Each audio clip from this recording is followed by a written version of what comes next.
In fact, I got have my a backup. I have a caricature of my grandfather up here. Oh, nice. Okay. Okay.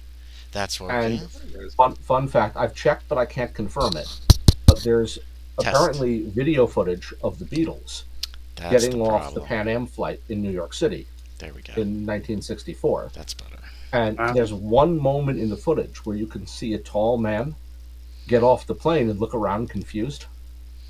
That's my grandfather. Okay. The same man who got Who got that thing? Neptune thing. Well, he was in the electronics business, and in the 50s and 60s, he traveled back and forth to London roughly once a month. Okay. And so he just happened to be on the same flight as the Beatles as when they were coming to America or something. he was the only other passenger in the first class section.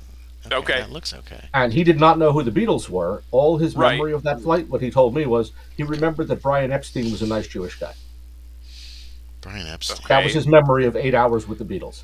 Okay. Brian Epstein was a nice Jewish guy. Yep. He had no idea who the Beatles were. Who's Brian Epstein? Yeah. Their manager. Okay. Yeah, say their manager. I didn't know probably. that. I don't.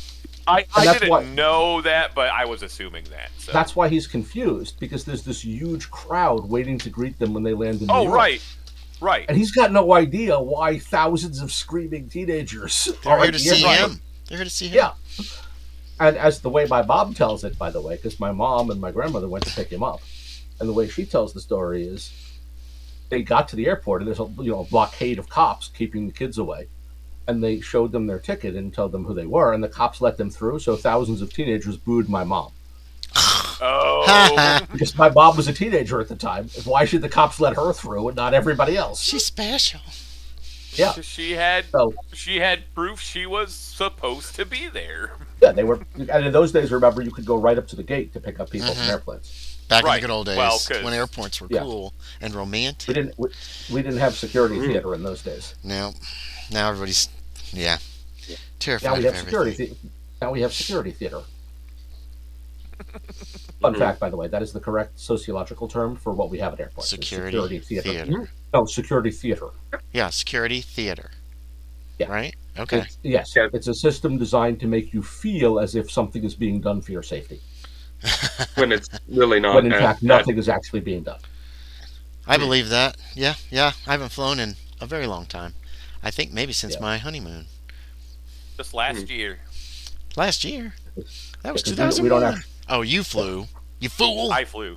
I wouldn't fly. Yeah. Anyway. I have that was with honor flight though. I got to go with my dad to Washington D.C.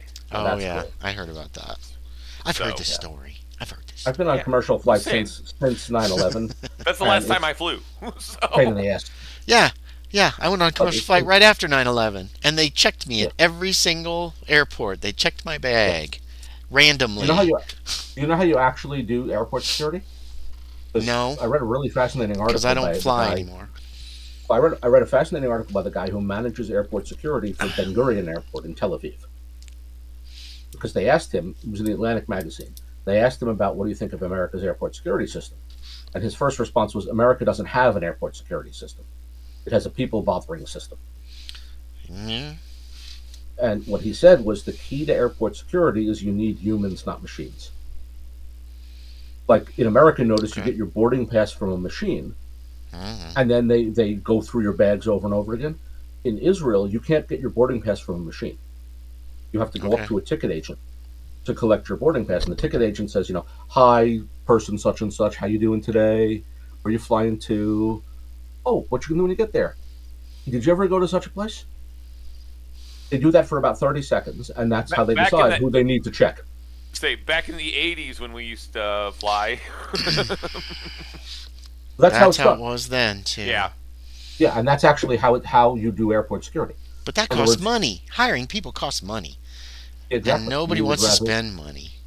Well, we spent a huge amount of money on those airports, but the point is that money was spent for big business, buying super expensive machines that don't do anything, rather than paying workers. Okay. I sent you a message, Kevin, last week about luck. See if I can find it. Oh, yes, I saw that. I don't want to put you on the spot, but my luck should be really high. Yeah, so how many sessions did we take to resolve the first plot? 8. 8? No, 9. Okay, so This is session 10. Jargon Okay, and Jackanapes, I've named it, so as the working title. Okay, 'Cause I so didn't know let's it was do gonna this then. What we should have done was after every session, people should check their luck score and have their luck potentially go up. Yeah, I So didn't realize would have that. been 9. So it would have been 9 times. So let's just assume Do it 9 people times? succeeded well, you would have succeeded maybe half the time. Because you got to throw, right? And if you Right, it's you got to like you throw, still, but even if you haven't used any luck points, apparently, the way the rule reads, you still get to make a luck check after every session to see if it goes up. and if you fail, you gain 1 to 10. No, you gain gain. a point. Yes, correct. If you fail, if you roll high, you get 1d10. Okay, But that's so let's every just- session, even if you didn't spend that's luck fine. points, apparently, That's- which is kind of weird. That's fine. So no, that's fine. So let's assume then that people succeeded. I don't know, 5 times out of 9. Mm-hmm. So roll 5 dice, 5 10-siders, 5d10 and add it to your luck. Does that work? Okay. That works. Yeah, I I'm like fine that. with that. I'm fine with that. I'm not going to complain about Unless that. I roll so. all ones. Well, that I can't help you with. But Help me with in other it. words, assume you succeeded half the time, roughly, 24. 32. and add that to your luck score. So that way you will have some luck Take- to work with. Take a boost up to 31. I'm going to go get my cup of tea. I'll be Your back in a luck moment. can actually go above your original luck, Graham. I forgot my tea. Yeah, that's what he's saying. That's what he's saying. Okay. I am up to 70. Well, no. Yes, Okay. yes. Yeah. But of course, the higher it gets, the harder it is to get it to go up more. And I believe in Pulp Cthulhu, it's 2d10 you get back every session. I didn't realize you got back every session until I looked it up. I was curious. My sanity's still in the toilet. My luck is now 70. Ooh, I rock. there we are. And there's another reason I don't use luck spending. I'm sure some people would get pissed off. Some English people would get pissed off at drinking tea cold, but you know what? I don't care. All Americans do that. It's like a thing. Wait, Yeah. do Canadians have cold tea? Do y'all drink cold tea? Iced tea? You do have iced tea. Okay. Is but it we generally common? drink it hot. Okay. Because Well, in the it's United cold. States, it's super It's common in the South.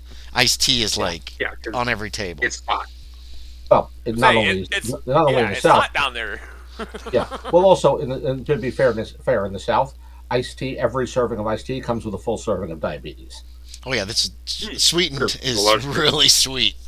Which is why I Okay. can't stand that crap. So there's the luck checks. I All right. I really love sweet tea. I really can't drink it anymore because diabetes. Here's my second But question. In the point is, between, it comes with a full serving of diabetes. is time passing between our whole dealing with Azazel? And will we have time for some therapy? We actually will pick up initially about a week later. Okay, so not yet. So we're still in the 1811 season. Okay. In April or May. So now, by the Ish. time we pick up again, it'll be around the 1st of June. June 1st. So we're into the heart of the 1811 season. And of course, I believe at the end of last session, we also added a marriage announcement that the Ton will be talking about, no doubt. And not very appreciatively. No. I'm pretty sure the parties involved don't care. No, I know. I think it's hilarious. I love Graham's whole attitude of fuck the ton, to be quite honest. And the fact that he has found himself a lady. Yep, who agrees with him in terms of If fuck it's, the Ton. if it's June, the balloon's fixed, and I can give it back to her, right? Yes. Okay, well, I send that The guy you message hired. through Yeah, to take Edgeworth, care of but if that. she wants to leave it in my place for however long, I don't care. It's not in the way. It can We stay let there her- for now. Yep. Okay, So but I let her Until know. it problem becomes there. plot relevant. Oh my god. Yeah, so in other words, by this point, you have access to the balloon if you decide to make use of it for some reason. I'm not touching it. I don't know anything Yeah. about balloons. Yeah.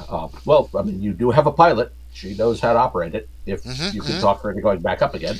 I don't know how to operate She's it. been hesitant to fly, obviously, since Oh, it's did getting a little better at it. did we get any reputation points for anything that we did over the last Uh, 9 sessions? No, not really. Helping the poor? That doesn't gain you much reputation among Oh. the rich. I'll And take it. remember, the palace was sent you a check Right. with an expectation of you will keep quiet about this. Right. I'm not telling anybody. So you can't gain any reputation from something you can't tell anybody Yeah. about.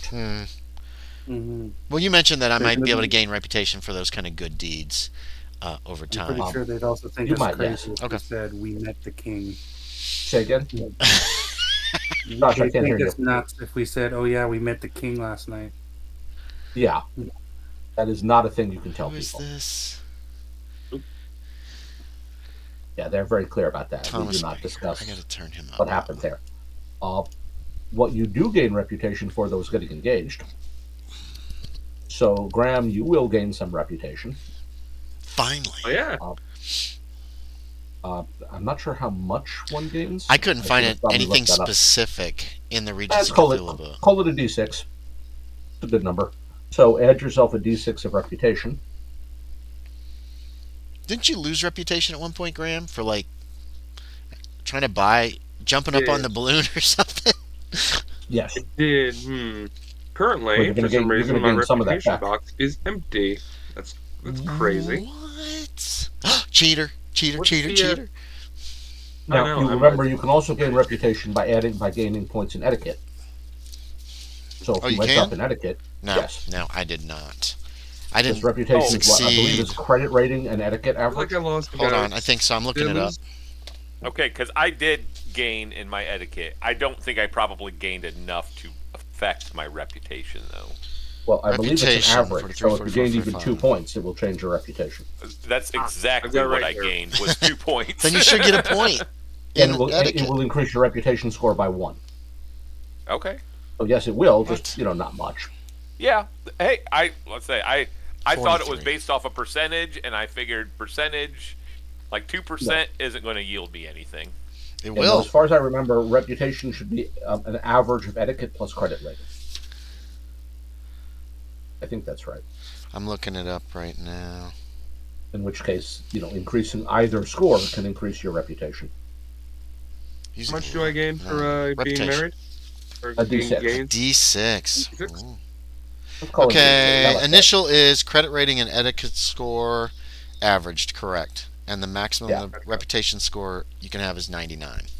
Same with luck, by the way. Luck, the max you can have is 99. So I Oh, think so I the got to take reputation 9. No, I'm just joking. I think the reputation I just gained balanced out the reputation damage I took before. Oh, good. Poor Green.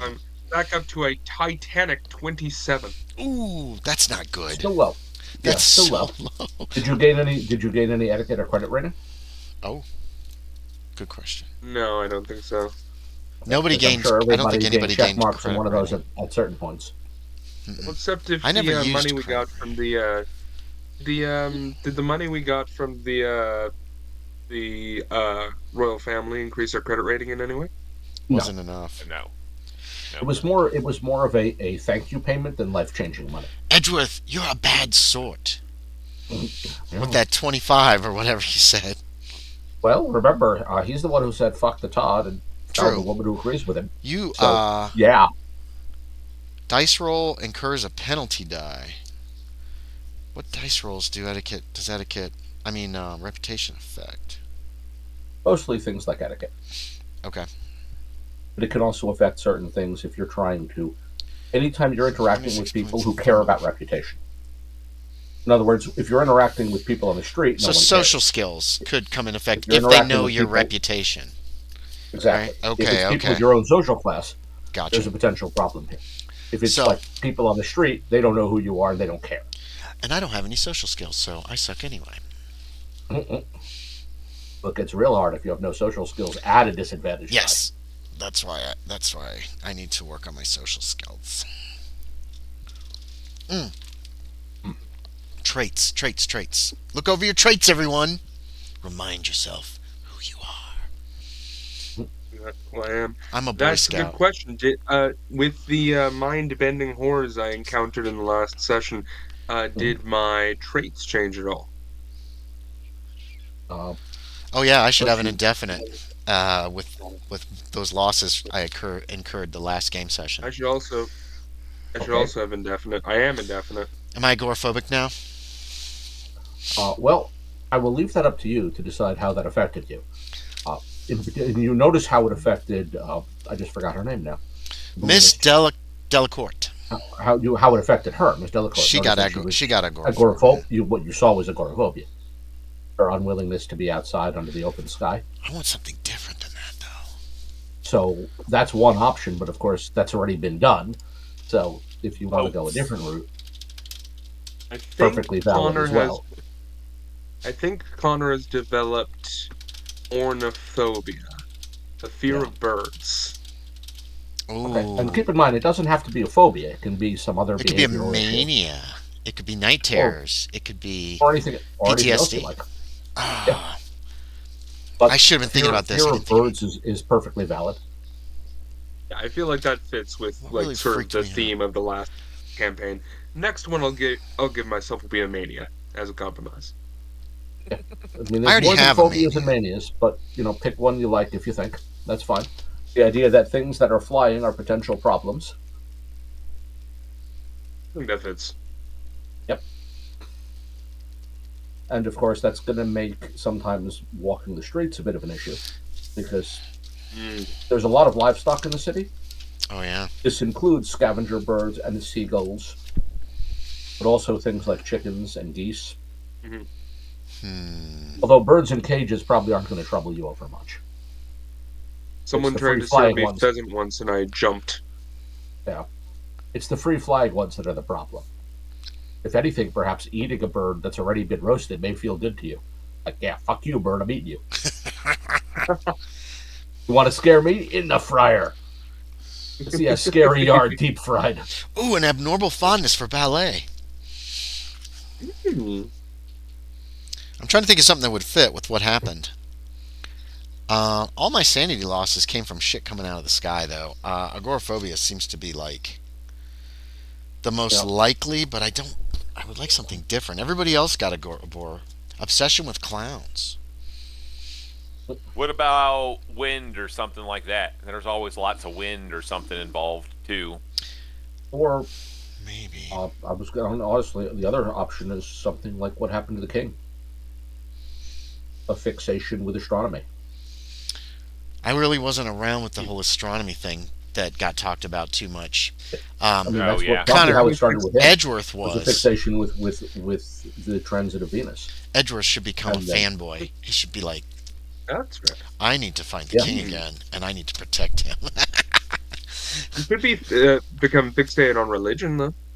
I mean, most of your stuff was dealing with the cult. I think it would be more of a phobia of religion, to be quite honest. Either way. Or either a phobia or a deep-seated need to understand religion and find one that's true. In other words, if Reverend Brown was gonna fuck with people with religion, right, maybe a deep-seated fear or need to do the opposite, to find a religion that isn't that. So it may manifest as things like changing your religion periodically to try to find one that works. Yeah, leaving the church you're currently in and joining some other sect. No, I don't. And then a month later, deciding I don't like this one either. I'm changing again. And keep in mind, that's a thing people did more in America than England. Right. But there are people in America in this era who change their religion more often than their underwear.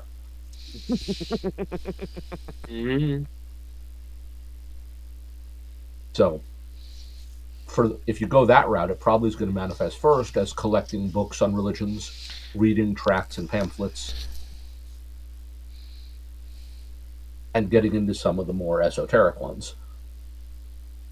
And keep in mind, there are a lot of esoteric Christians. I think I'm going to go for a phobia of religion in general. Or that's another route to go. Religion. Fear of religion. This is the age of some really wacko sects. Ecclesiophobia is the fear of churches or religious iconography. Is often associated with religious upbringing. I'll be right back. Gotcha. I mean, after all, some of the worst experiences you had were in that church. That's true. Yeah. Religiophobia. What is that? I should have figured this out before. That sounds made up, though. fear or hatred of religion, religious faith, religious people, or religious organizations. Oh, that sounds kind of perfect. That one's not in here. Yeah. And of course, that can also damage your reputation if you stop attending church, which I'm assuming you're going to do. It's going to be hard to attend church. I'll keep trying to go to church, but probably leave very early in every service was what I would probably do. I don't know. I don't know if I want that either. I feel like there's going to come a point where you're just not going to be wanting to go at all to attend a church service. My worst stuff happened that last night. I lost everything on that last evening that we were on the island because I kept getting pounded over and over with stuff. Yeah. So I think I want to just go for agoraphobia. What's fear of the sky? I think that would be more accurate than agoraphobia. Yeah. Astrophobia? Casadastrophobia. Oh my god. Is that even a real thing? A fear of getting sucked into the sky. I don't know if it's a real thing. It's on Reddit. I'm not so sure I trust Reddit for anything. Phobia. That's an AI. Gonna not even bother with that. There's several other places that have that. I don't know. Hold on. What's fear of the sky? Fear of the sky. What's astrophobia? Fear of space, stars, and the night sky. I think I'm going to go with that. That works. Because it was night when all this shit happened. Astrophobia. Yep. Wait, that's astrophobia. This is astrophobia. Astrophobia is fear of lightning. There was no lightning involved, so. Yeah, no. So. Astrophobia. More issues with the night sky. Space, stars. Mostly the night sky. Yeah. Okay. Of course, the Shantax were not visible in the daytime. Yep. It was always at night. All that shit happened at night. I got to see a million Shantax at night. And they didn't cross over. So there's that. Fear.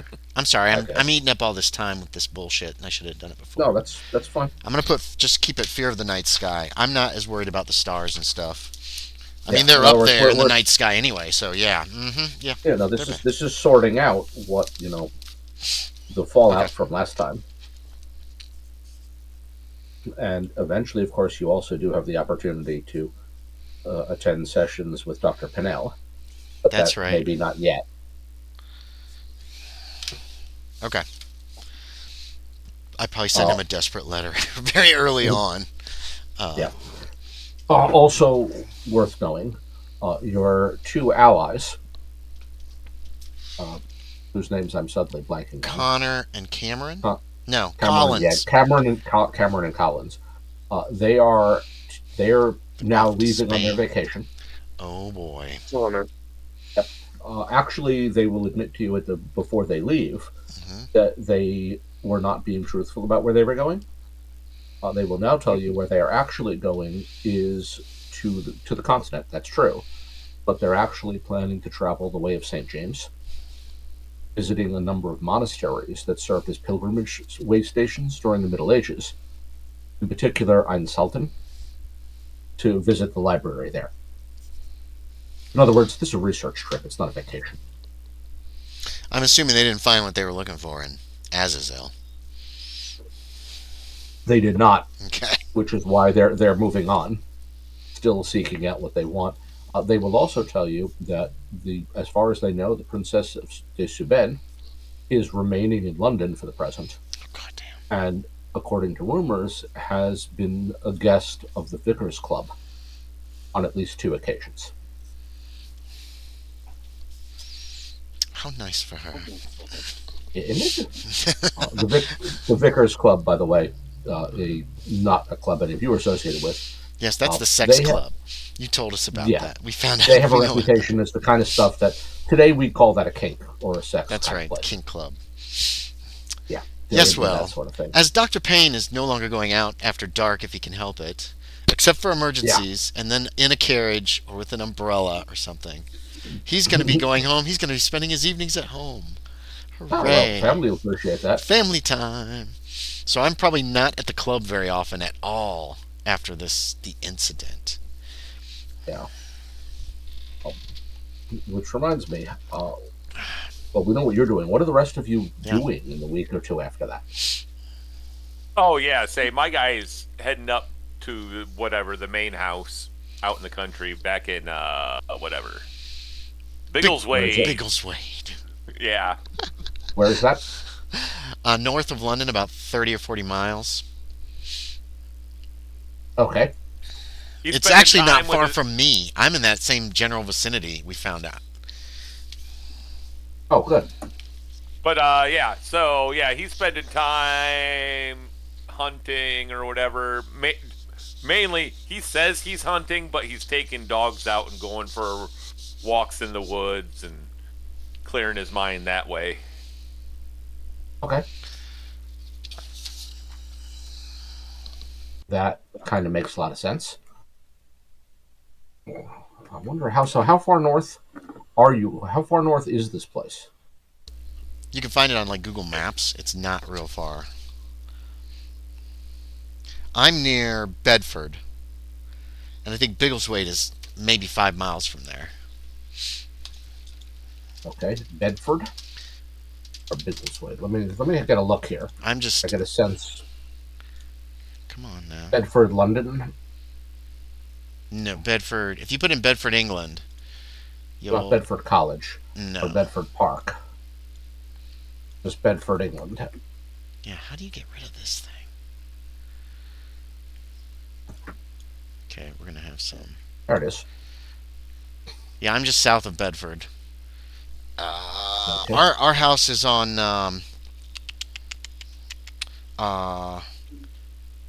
northwest of the ruins of Warden Abbey on Bedford Road.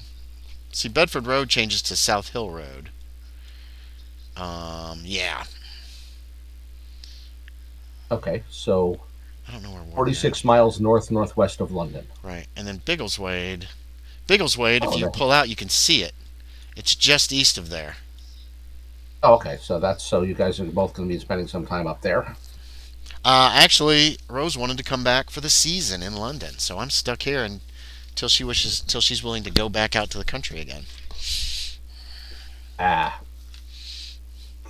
Well, since I'm spending my evenings at home now, searching my medical books trying to figure out how to cure myself. Oh, can I self-mesmerize myself? No, not really. Damn it! All right, there's a shot. It doesn't work. There we go. Okay, so also worth pointing out. Whoops, Chrome didn't shut down. No, stop it. Stop it, please. Thank you. No, okay. My computer was doing something stupid for the moment. It actually still is. What happened to my damn Graham, you okay? browser? Oh yeah, I just noticed a mark. Oh yeah. Okay. So, on the one hand, you've still got the problem. So some of you are taking time to leave the city and spend a little time in the country. Dr. Payne really can't, though, as long as the family wants to stay in London for the season. Plus all of my patients. Yeah, whereas Mr. Illingsworth totally can if he wishes. Mm-hmm. What about Mr. Baker? We haven't heard much from you. I was thinking on checking up with my crazy friends. We're all right here. No, the other one. The other ones. The one that I said I would check up on. I warned him that his house was a fire trap. Oh, yes. I can't remember his name right now. I'm looking for it. And that note is upstairs, so if you can find it, you will save me a trip. Jacob Gwyneth, the writer. Gwyneth. Yes. The Welsh writer. Yeah. Writer, researcher, lunatic. I wanted to... Well, while my memory was still fresh of what happened, even though I know that I'm not supposed to speak a word, he didn't say I couldn't write it down. So I want to write down what happened Okay. Just so there's a log of it. Okay. So one, writing the story of what happened in Azazel. Two, how does Jacob Gwyneth figure into this? Well, I basically um I don't want to go into the details of meeting the king, but I want to explain everything else.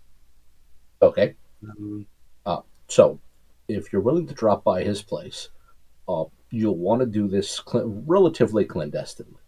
Seven Dials is not the sort of place that a gentleman should be seen, uh, unless. Well, here's the trick to this. If you're going to spend time in Seven Dials, there's two ways to go about this. One, you simply don't be seen. Alternatively, you can pass this off as visiting Seven Dials to do some slumming, which can actually technically increase your reputation if you play it right. In other words, you could come across as the kind of guy who can get away with this, because that's the part of the joke here. In other words, if you're known to frequent prostitutes in places like Seven Dials, either you're a lecherous sinner or you're a sly, manly man. In other words, it depends on how people perceive it. So, you could take a chance on reputation and either gain or lose. Or you could just try to be secretive about this. I leave that up to you to decide which. You'll need to take one of these two approaches. But I leave it up to you to decide which one. Screw it. Let's gamble on my reputation. Okay. In that case, make yourself a credit rating roll. In other words, can you sell this as being the manliest of manly men?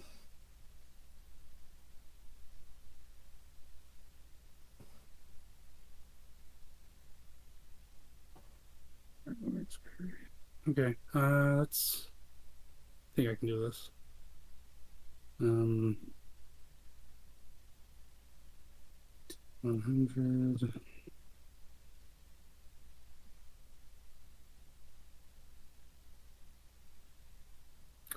How'd you Okay. do? That is a regular success. Okay. Well, that'll be enough to pass it off correctly. You will gain a D4 of reputation and be able to visit when you like. In other words, this is not necessarily a good thing over in the long run, but for the moment, it's helping. Okay, copy. And you'll get to visit Mr. Gwyneth, who, by the way, will ask you about the king, because Gwyneth is convinced that Prince William is in fact a serpent man who has been using a shape-shifting disguise. Oh yeah, no, he thinks lizard men have taken over the royal family. Fun fact: people still think that in the real world. They're about as crazy as he is. They're under Los Angeles too. Don't forget. Oh yeah, I believe also they hang out under the airport in Denver.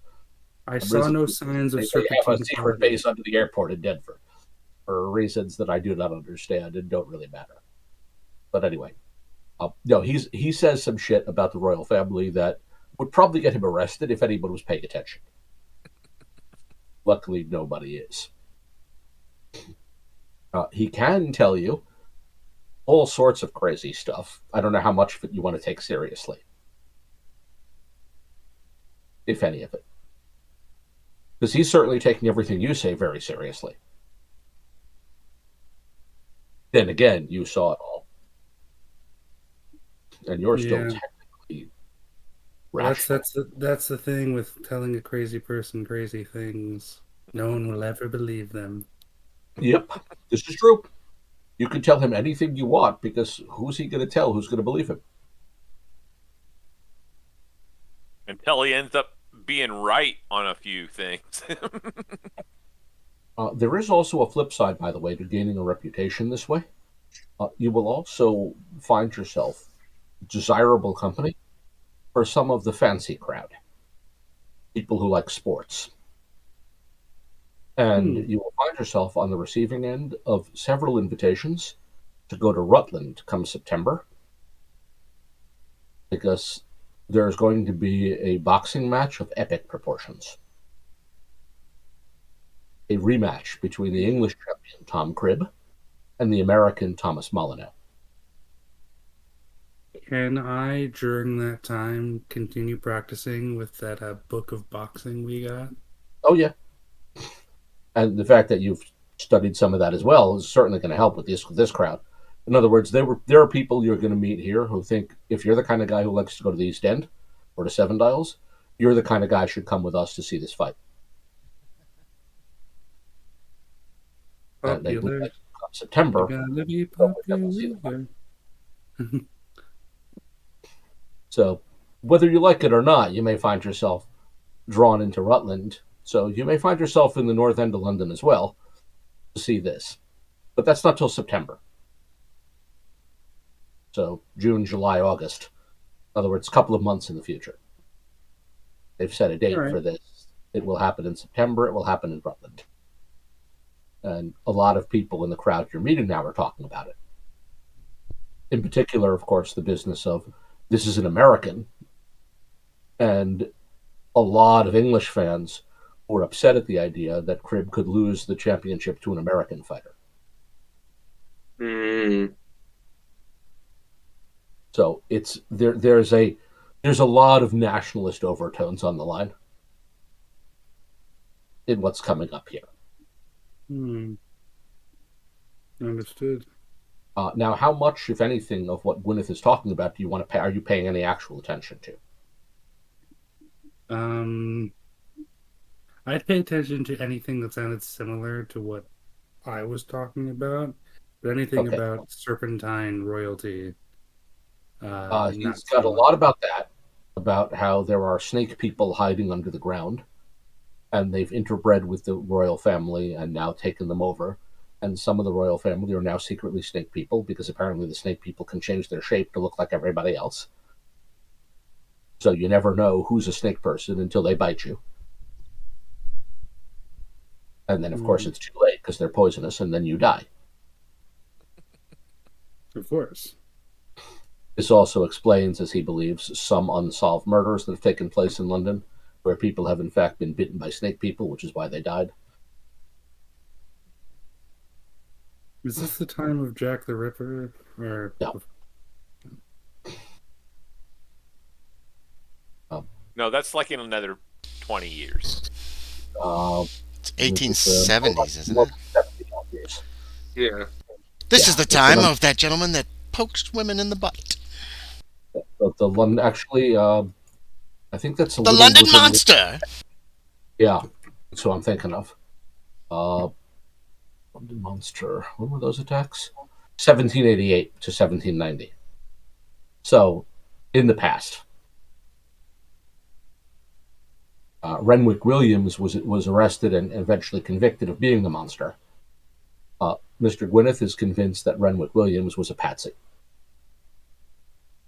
That the monster was in fact a snake person, and Williams was just some poor bastard who was in the wrong place at the wrong time. It ended up in jail for that reason and no other.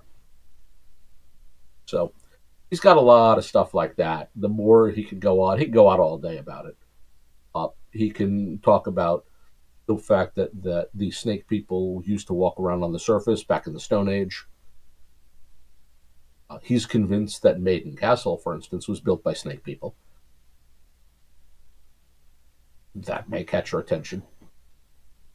He has no evidence of this, unless by evidence you count assorted diagrams he's made, notes he's taken based on biblical analysis, where he's turned letters in the Bible into numbers and done math with them. In other words, there's a lot of evidence if you accept the fact that he made up most of it. Like he drew on a map the path of a hurricane with a Sharpie? Oh. No, not that dumb. Oh, okay. He's not dumb. He's just crazy. Oh, Yeah. gotcha. The Yeah. difference between crazy and stupid. Mm. He's crazy. He's not stupid. Mm. But he does, like for instance, talking about Azazel, brings him to biblical prophecy, to the way he's converted Hebrew letters into numbers and done math with them. Like, there's a whole lot of shit like that. And he will take a lot of your time on it. Oh, excuse me. So, that's you. Lastly, then, what is Mr. Edgeworth up to? Wedding plans. Yeah, that. Anything else? Oh, we lost Graham for the moment. The first point of order is breaking the news to my darling mom and my papa. Okay. Which would come as quite a shock to them, That's a good point. as I'm sure my father thought I was to marry. Yeah, did he think that? Yeah, probably. I imagine. Yeah. I imagine after a period of shock, my mother would be very happy, and my father would be indifferent to annoyed. Uh, After that, suppose I'd coordinate with uh, kind of to figure out the most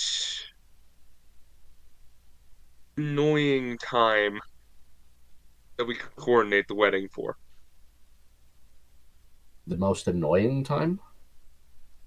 Most annoying time. If our goal is to piss off the town, Well, that depends on how you want to piss them off. So, for instance, if you want to be rude, then you schedule it opposite another event, forcing people to choose. that's good. If you want to piss people off without being rude, you schedule it off season when people will have to travel. Mm, In other words, there's a number of ways to piss people off. It really depends on the level of anxiety you wish to create and how you want to go about doing it and how rude you want to be seen as. What's your father's business? What does he do? What is his busiest I time of believe- year? That's when you want to have Good your question. wedding. Sorry. Yeah, sorry, I'm trying to If you get my want to camera piss off working. your dad, that's a different issue. Mm. We were talking about Dad, pissing off the time. no, If you want to because piss off your dad in particular, yeah, then there's a whole different set of circumstances that apply. yeah. Edgeworth really wishes he had a better relationship with his father, so I don't think he's going to go out of his way to try and piss him off. Yeah, that's a He's good kind of question. one of What those does your dad constantly do? seeking approval, but he has no idea how to get it thing. What does your dad actually Things. do with himself? It's a good question. I I forgot. believe we decided he was a merchant, very Okay. successful merchant. New So, money. yeah, so he owns businesses, shares in joint stock companies, Mhm. things like that. So, if you don't want to piss him off, then given he's new money, you really don't want to upset the town over much, because his position is always new money is always tenuous, and Mhm. you're not marrying into nobility, really. Well, kind of a little bit. I mean, the Famous Delacour, person, at least. well, the Delacour family does trace their origins back to the Normans. So it is actually a little bit of a they don't have a step up. title in the family, but they do have that kind of lineage of old blood. Mhm. I'd say then we try and split the difference and schedule an off-season wedding to annoy people, but not press it up against somebody else's event, thus antagonizing them specifically. More of Yeah. just a oh bother situation. Okay, so yeah, if you do it out of season, then you'll basically annoy people by requiring them to travel rather than really piss people off by forcing them to choose. And if Where's you put it up against someone else's event, you would piss that person off in particular. where's the wedding going to be? That's also an excellent In question. London or somewhere else? And If you let her brother invite all the people he wants, that'll piss the ton off. Because he is a that's a good rogue, point. remember, with probably very little, well, that's up to her too, I guess. Well, you can't really Well, if it's uninvite off him. season, oh, okay. Although, fun fact, here's another little connection. Among the fancy crowd that Mr. Baker has found himself allied with, you will find Philip Delacourt, Okay. who, as it turns out, is quite the fan of boxing. What's his first name again? Philip. I think it's Philip. Philip. That sounds right. No? I don't think so. That doesn't sound right. I'm trying to find him on the That was Philip. list. Well, I know I'm he's there looking. I'm somewhere. looking. I'll let you know if I We'll find figure it him. out. Yeah, mostly the thing is what he's really excited about is gambling. Louis Delacourt was her Louis. brother. Okay. Louis Yeah. Delacourt, And him of his course- brother. Boxing is an excellent sport for gambling. So it's less about how exciting boxing is and more about how exciting gambling is. Mm. So he's Well, very if much it's the part of that off crowd. season, if it's the off season, then most people would be away from London, right? Yes. So then I would want to have it in London to force them to Okay. come back. So let's say November. So Sounds about before right. so it's also before Christmas when some might come back for the Christmas season. So yeah, a nice fuck you to So everybody involved. yeah, so not only do they have to come back, then they have to go and then come back Go back again again. With within all like that. the span of a month and a half. Yes. Okay, Oh, so that's what you guys have been up to. this is absolutely brutal. I'm a terrible person and I love it. I find Ed, when I get my invitation, I will be giving Edgeworth a piece of my mind. Oh, absolutely. But mainly just to say, why are you waiting so long, Edgeworth? Marry the girl. We're having a little bit of fun, Doctor. Think of it as an early wedding present for us. To wait 6 months? Oh dear, Just do Edgeworth. it that way. Sorry. But of course, she's perfectly okay with that as well. You could set it for November 5th. That's Guy Fawkes Day. Ooh. That's a Tuesday, though. Yeah, that'd be a little odd. And also, Guy Fawkes Day would be inauspicious in a lot of ways. Not that big a deal in Yeah. that era. It's on the list from Yeah, this I mean, it was a- calendar. it was a From day. it's known at least. So Yeah, but it's more a big deal. Guy Fawkes is more a modern figure. but it's on His the. real They list Yeah. holidays where I got this that were Yeah. used in common during the time Oh, yeah, period. So people know them. The big thing about Guy Fawkes Day really took off in the 1970s when Okay. someone started putting up stickers all over London with his with the Guy Fawkes style mask that read Guy Fawkes was the only man to ever enter Parliament with honest intentions. what are you looking at, late or early It was very November? fun. And are you going to go for a Saturday are you going to go for a Sunday wedding? Sunday seems right. 3, 10, 17, or 24. Those are the Sundays in November. The 3rd, the 10th, the 17th, and the 24th. What? 24th, I think. Until Christmas. Also, it gives us more 24th. time to like. Easy to remember. Yeah, exactly. Gives us more time to get to know each other as well as we plan things out. Because we did kind of rush into it, but I think Know we have each a other. good What does that got to do with being married? That's an excellent question, actually, to which I would like an answer. So would We're Dr. very Payne. modern. We're very modern. We're trying to be friends first. I take him aside. Listen, Is that Edgeworth. modern or sacrilegious? Edgeworth, I didn't even know my wife before I married. I met her 3 times, and then but it was magical. The wedding, the wedding night, the weeks and months of getting to know each other. Oh, it was amazing. So that's the speech that Dr. Payne gives Connor at some point during this time about wedded bliss. Oh, Connor is just nodding through it like, dear God. And you have seen us together, and you know that Payne and his wife are deeply in love with each other somehow. Yeah. It worked out. You rolled an extreme success on that. Anyway, sorry. That's the point. No, that's fine. Now, what may bring you back together after a couple of weeks, though, is something that you kind of passed over and meant to come back to, which was Mr. Wibble. Say again? Joseph, I believe. Mr. Wibble. Who brings it up? Yeah. Tell me it's not me. Someone else remembers this. It was his great uncle, who you, I believe, saw doing terrible things with dead bodies. Well, a dead body that was alive, apparently, somehow. Right. Less dead than we expected. I don't know if Dr. Payne wants to bring this up, actually. If someone else does, he'll deal with it. But he's in a bit of denial about everything in the world right now. Yeah, but it's not necessarily you who's the only one. Because it's you who'll get the first note. A letter, actually, from Mr. Wibble. Who? Wait, me? Yes, he is. Oh, no. Okay. This is from the young Wibble, allegedly? Yes, Joseph. Joseph Wibble. And who came to London to secure a job at a bank. Right. Cloyd Wibble is the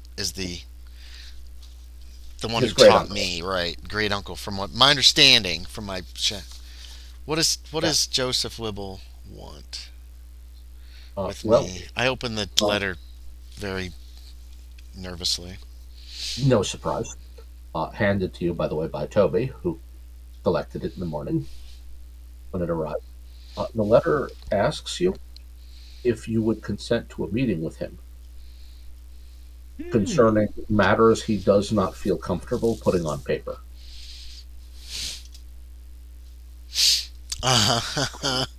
Yay.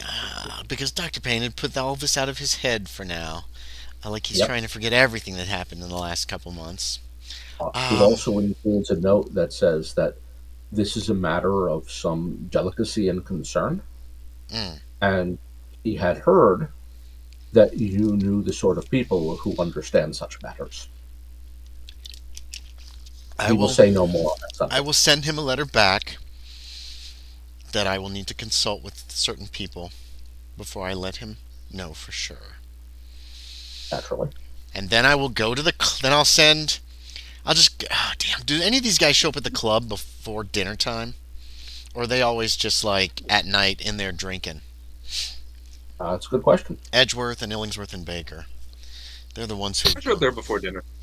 Okay, because I don't want to be Although there I will say that I probably attend the club a little less frequently now as I'm spending more time with Hannah. Just a little bit less.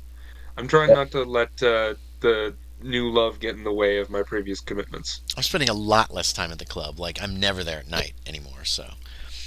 Yeah. I'm sometimes there in the late afternoon or just after dinner, but I'm gone before dusk. Yep.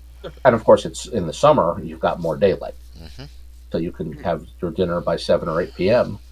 and still have time to get home before it's truly dark. Say, if I'm in London, I will be there. But well, you don't want to miss the whole season. So after a while, after a week or three in the country, you're going to make your way back to the city. Yeah, otherwise you'll miss the entire season. Right. So he'll probably,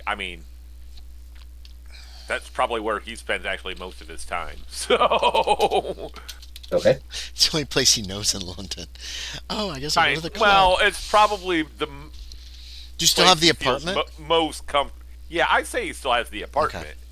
Okay. But he probably still feels the most comfortable. Also worth noting that Dr. Blythe has returned to Oxford. Oh, thank God. So you will not see him. He is less interested in the season and will inform you that he still has work to do. And he's not planning to finish the Enzilu translation. Right, he told us that already. Yeah, but he finished it. He's not publishing it, is what you told us last time. Well, yeah, in the note he says he's not planning to finish it. You guys know that is untrue. In other words, he's left a note that says, I'm not finishing it. You know that's untrue. But of course, if anyone intercepts the note, right, he's thinking a step ahead. Yeah. He's playing chess right there.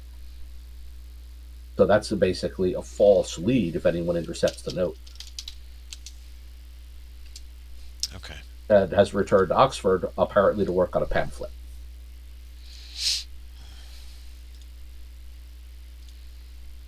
An evil So pamphlet. possibly. Okay. So what about Baker? Is Baker at the club? That was my next question. Sorry. I would be at the club.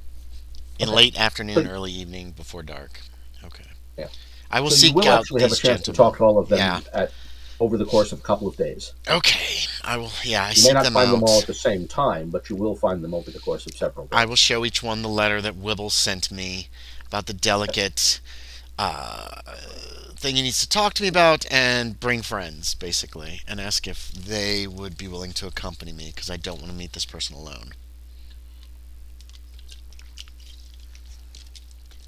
Yeah, I would be willing to accompany you. Sure. Mr. Wibble does have a positive reputation, after all, and he has a solid job. I'm still bringing the folding pistol with me, regardless. Oh, me too. At this, Okay. at Definitely. this Yeah. point. Here's the question: Fair enough. Can I go by the bank and like peek in the window or something? Not really go into the bank, but sometime during this time as well, and see what this fellow looks like.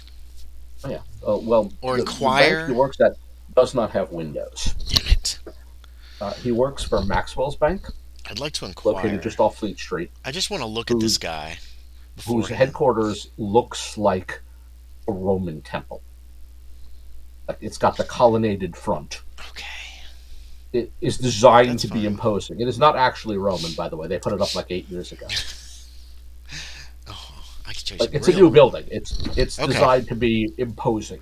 Can Like I get whoever decided that it's a bank, it needs to look solid. If I go in there and talk to somebody, can I get a glimpse of this Oh, Wibble yeah. fellow? Does he look You can anything go- like his uncle, Um, or is little he bit. completely? But he doesn't look very much Well, like him. He's got the same structure of the nose. That's about That's it. what I was about to ask if he had the same nose. But otherwise, Yeah, he's but- obviously well- not some Cloyd, magically youthened Dr. Cloyd Wibble. that seems unlikely, but Cloyd Wibble did have a prominent nose, and Oh, Joseph okay. very much has that. Same color eyes? Can I tell from the distance? I don't want to get close to this Not, guy yet. not you'd have to get closer to tell. Okay. Also, a more fashionable haircut. If he could bring a dead body back to life, he could probably make himself young or something. I don't know. I've seen some shit. My character's not completely Exactly. stable right now. And Fair then, enough. and then I'll send a note back to him after I get all three of them to. Wait, did Edgeworth? Is Edgeworth willing to go too? I thought I heard Baker. Did Baker say yes? I'll come. Yes. Okay, so Um, everybody's willing to. I'll mail him a letter to Wibble, and I'll ask him. Actually, I want to ask y'all first. Should I set the place that we meet him at, or allow him to set the place that we meet him at? What is? I'd ask everybody's opinions on that as I meet them, and I If say- he's anxious. Well, you first. Yeah. Yes, I say you set the location. okay. What does Connor think? I was thinking if he's anxious about something, he might be more willing to spill the beans, so to speak, if he felt more comfortable in the spot. So in I his was location. saying, if you want to get on his good side, you'd let him set this. Okay, sounds like two think that we should let him set the location. I will ask in the letter where he wants to meet, Okay, and that kind you'll of thing. actually get a response later the same day, Oh joy! suggesting Sheffield's Pub. Do I know where that is? It's on the old high road. Outside of London? Well, it was at one point. Today, it's in the neighborhood known as St. Giles without the fields. St. Which Giles. wasn't- That's a shitty neighborhood, isn't it? It is. Okay. Is that the It worst is, in neighborhood? fact, up. No, it's Oh. up the road from Seven Dials, which is pretty much the worst rat hole. And in the opposite direction from Limehouse and Spitalfield, which are also rat holes. Did he put a time that he wants to meet and a date, or is he allowing me to determine that? That point is when you said that he suggested would Sheffield's Pub be acceptable. Is the only response you get. Yeah. I just sent him back a message that says that should be acceptable. Okay, and then you'll get another response suggesting Friday at 4 p.m. Oh, good. It's tea time roughly. Tea, poisoned tea. Tea time. How far is Friday? From you said we were on June 1st or thereabouts, Yeah. but it's been several days. So if you've got a calendar, we can June pick 1st Friday. is a Saturday. Could all this Okay, been so done before the next Friday, for the 7th? yeah, so say June 7th. Okay. So So I Friday, June will, 7th, 4 p.m. and that's a day or two away probably, and I'll alert the others to that and find out. I'll Yep. find them and talk to them, make sure that's okay with them. Yeah, at Sheffield's Pub. hmm And I will also suggest to everyone that I talk to, they may wish to go armed. It's not a good neighborhood. Is that where On the other frickin' hand, Gwyneth is? no, Gwyneth Giles lives on in the Seven field? Dials. Seven Dials. He's in You Seven go Dials. through Okay. you go through St. Giles to get to Seven Dials. Okay. They are basically neighborhood. They're essentially two neighborhoods in the same place. I'm gonna take They my are technically different neighborhoods. I'm gonna take my folding pistol, tuck it away, and it's loaded. I'll take some extra shot and bullets. I will suggest that everyone go armed because I don't know this person. Yeah, fair enough. So And I'm it turns asking, out shall we meet somewhere and go there together, that's a good question. Or do you want to just assemble there? or assemble there? What is the Do they consensus? they know that all of us are coming, or just He knows that there are others with me. I didn't tell him how many or who. If you wish to affect aliases or nom de plumes, feel free. So are you moving there together, or Yeah, are we going to meet in How do you advance wanna and do go together as a group, or do you want to meet there? Like I can go with you. Like I don't mind either Okay. way. I mean, Edgeworth? but like say if the other two want to sit off at another table somewhere, that's fine Yeah. That too. works. I don't care. Yeah, we could be adjacent, but you two could conduct the main interview. All right. Okay. so two Yeah. of you to beat him and two sitting nearby? So we're going to kind of meet in advance, and then we're going to stagger entering the pub, and I guess you two should go in first. Mhm. Yep. No, we should Absolutely. go in first, because then you'll know where to sit, so you'll be able to overhear Exactly. the Oh, conversation. true. Yeah, Yes, that's yes, true. yes. That's how we'll So do it. you do that. Yeah. Yeah, that's now what we do. Sheffield's Pub. I'm dressing is- down for this, too, by the way. Yeah. Rugged clothing. Yeah, I don't think Sheffield's we're. I Pub don't think we're is trying to very stand much you. working Yeah. class. Like not the kind of place the guy who works in a bank you would expect to know. No, he doesn't want anybody to know he's here. But as it turns out, when he arrives, he knows the barman because the barman greets him by name. Okay. So he's picked a place he is comfortable. And when he sits down, he's got a pint in his hand. Did he know me by sight? Does he see me and recognize me when he comes in? Because Yes, I know him. He does know. Okay. He does know you. Oh, Yeah. I don't like that either. Okay. And asks if he can get you something from the bar. No, thank you. Actually, we probably already have drinks of some kind. Fair enough. We probably would have gotten a pint because I don't want him near any of my drinks. Yep. Get Says, roofied. first off, thank you for taking the time to see me. Of And- course, Mr. Wibble. This is Mr. Illingsworth. He's Nice my to meet you, associate. sir. He's a hunter. I'm glad you were willing to choose a place that was safe to speak. I look around. Oh, very well. How crowded is it at 4 p.m. on a Friday? Not very. Okay. Which is Just also us? possibly why you chose it. And Graham and Baker at the next table, and nobody else. There's one table is occupied by a group of older men who are playing cards Oh, and clearly do this on a regular basis. yeah. Uh, It's old men in a there's- park playing chess or something like that. Yeah, same, except same inside thing. Some playing cards. Yeah. And drinking pints. There's also another table is occupied by two middle-aged men. One of whom goes to get their drinks, and it'll take a moment to realize the reason why is because the other one has no legs. Okay, that's interesting. Yeah. Judging by what little you can get from them, is the two of them are soldiers. Okay, so we overhear them talking, soldier talk. Yeah. And in fact, notice the man going to get the drinks brings them back one at a time. It 'Cause he only takes a has moment to one process. hand. His left arm is prosthetic and will not carry that kind of weight. Gotcha. Yeah, no, they're veterans. Right. Left to rot in a neighborhood like this. Aw. One How old without are they? legs, one without an arm. Probably in their 40s. Okay. They live, in other words, on a soldier's pension, Yeah, which can which isn't afford a much. room in a place like this, and it isn't much. Yeah, As for Mr. Whibble, How can I help you, Mr. there, Whipple? well, I didn't know who else to speak to, he says. I know that you were a student of my uncle's. Very long time ago, yes. Well, I thought you might want to know that I received this letter last month, and I thought I should share this information with you. And he removes from his coat pocket a folded document and hands it to you. Okay, open it and read it. It's addressed to him. It announces that Dr. Cloyd Whibble has died. And he is expected to return to Monmouth House for the funeral, which is itself an odd place for a funeral. Monmouth House was Yeah. it was part of. Where did you go? It was it Went to Cambridge, I think. Hold on. Cambridge? University of Cambridge, starting in 1792. Yeah, Monmouth House is where the classrooms and some of the faculty lived. So In other words, the funeral's taking place at a dorm, basically. Yeah, which has got him weirded out. Wait, when did you get this letter? It came several weeks ago. When's the funeral? Is there a date? Yeah, the funeral is to take place at the end of the month.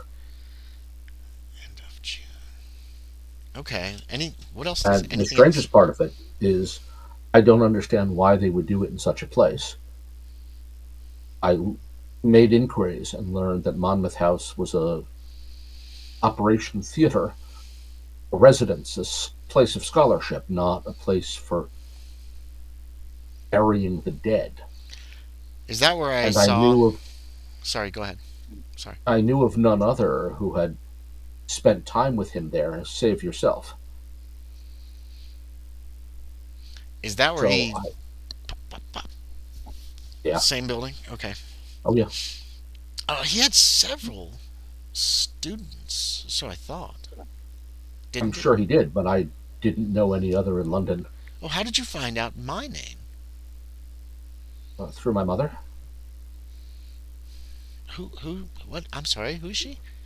What is her name? Oh, Helena. She is... My father is Dr. Whibble's brother.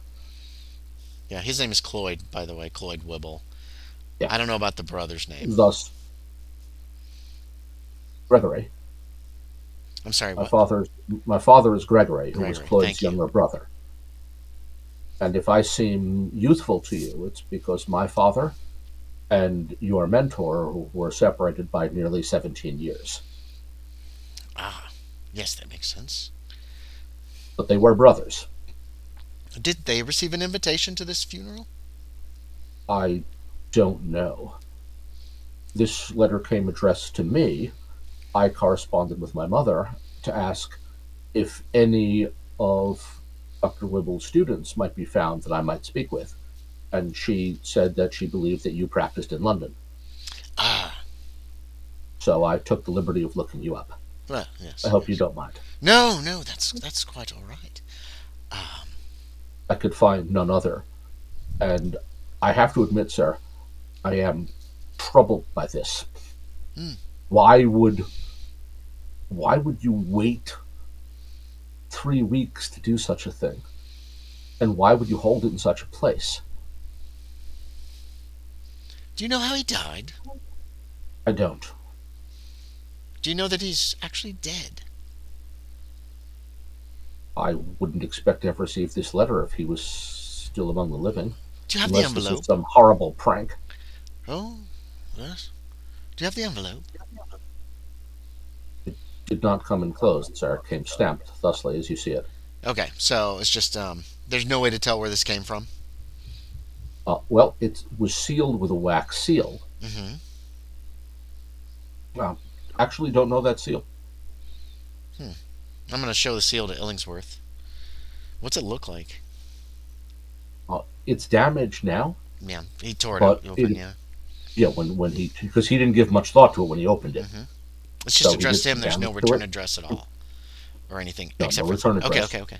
Yeah, it's not an envelope. You fold the paper. Right, you fold it, you and put then seal it. his address on it, and send it off. Yeah, Okay, yeah, and that's yeah, how I get it that. was delivered. So sorry, what does the seal look like? The seal looks like some kind of, is that a dragon, perhaps? It's pretty badly damaged. Right. Because Joseph Wibble took no care in opening it. Yeah, it was with his mail. He just tore it open with the rest of his mail. Yeah, I get that. Yeah. Were you close? Then freaked out. Were you close with Uncle Cloyd? With your Uncle Cloyd? I met the man no more than 2 or 3 times in my entire life. And yet, I am informed by his solicitor that I am among those named in his will. Well, who is his solicitor? That would be Bartholomew and I can't remember the other fellow. Herbert? Bartholomew and Herbert, I believe. Do they have an office here in London? Or are they from somewhere else? Temple Inn. I think they can be reached through Temple Inn. Is Temple Inn in London? Yeah, one of the Inns of Court. Inns of Court, okay. Which is where you study law. In other words, he doesn't know where their office is, but he knows that they both took their law degrees at Temple Inn, which means inquiring there will tell you where to Get find us their to office. there. Okay. Oh, okay. Yeah, he doesn't know where their office is, and he hasn't looked it up yet. With knowing that Temple Inn was where they studied, there'll be a record there of where their practice is. Okay. So you can find them easily through that. And it's not till the end of the month. 3 weeks. 3 weeks. So the end of the month. Of course, itself unusual. Most people hold a funeral within a couple of days. Yeah, especially in the summer. Yeah. There's no embalming yet at all, right? This is way well, before that. Unless you say drop a body into a keg of whiskey or some such, or a casket full of salt or something. There are ways of preserving a body, all of them expensive and annoying. Yeah, and none of them that anybody leaves in after death either at this point. But you're not embalming bodies, and so you can bury them. You just bury the body usually. Well, Mr. Wibble, Could you put them in like a cold body of water or something? Would that preserve them? No. Potentially? I know they did Not that very with like effective. logs. No, it'll rot the shit out of them, probably. Okay. Or they might be fine as long as they're in the water, but the second you try to remove them after a certain period of time, everything falls to pieces. Yeah, well, and not to mention everything living down there would try to eat them. Yeah, well, I mean, if you put them in like Also a big that. tank or something, it would still... So none of this makes any sense. No, this is it not doesn't. what people do. Then again, you know something about Cloyd Wibble that many other people do not. Right. So I'm going to advise Joseph Wibble to... but you can see why he was freaked out. Yes, I'd be glad to help you, Mr. Wibble. I would advise you contact your parents and find out anything they know about your father's brother's death, where it took place, when it took place, how it took place. Perhaps this is some kind of sick, fantastic prank. But in the meantime, I think that I will try to locate those solicitors for you, if you don't mind. No, not at all. I was going to do so after I spoke with you. Well, you can do so as well. If you wish to do so as well, I certainly, have no difficulty with that at all. Well, perhaps we should go together to talk to these solicitors, as you are. Although I take out my pocket watch and look at it, it's not terribly late, right? It's still around 4. It's about 4:15. Oh, good. That's not late at all. Perhaps we should go together to talk to the solicitors, as they might be more forthcoming with a relative. If we leave now, we might successfully do so. Yes, let's find it. Let's. I'm going to give Edgeworth and Baker a look as we all stand, finish off our beer, whatever, and stand and head for the door. Okay. I think we should stand just after they leave. So you're leaving, Yes, letting them leave first and leaving a bit after. Yeah, exactly. Just in case. Okay, basically following them at a bit of a distance. Was I getting any? Do I think that Mr. Wibble's telling the truth? Psychology would help there. That's what I would like. A psychology check. Oh, yes. Totally welcome to make a psychology roll if you like. 91 out of 57. I'm unsure. Like yeah. Like why? There's no. What you can tell for certain is he's got, at the moment, you have no idea of any motivation for why he would lie about such a thing. He's in league with Cloyd. And of course, he would also, to make such a lie, he would have had to forge the letter. That's true. So while you can't catch him in a lie, it seems like a lot of effort to lie to someone he barely knows. Yeah. So we'll. Are there any carriages? What would he gain from that? Who knows? Are there any carriages about that we could catch in this neighborhood or a nearby neighborhood in between here and Temple Find Inn? a carriage for hire. Yeah, let's grab a carriage for walk hire. a bit, and then find a carriage for hire and take it to Temple Inn. Preferably where there's 2 carriages for hire, and we can So get in one, and then I'm one. hoping the other 2 are following us. Yep. And long we can story get short, in the carriage and tell them to tell the driver to follow that carriage at a safe distance.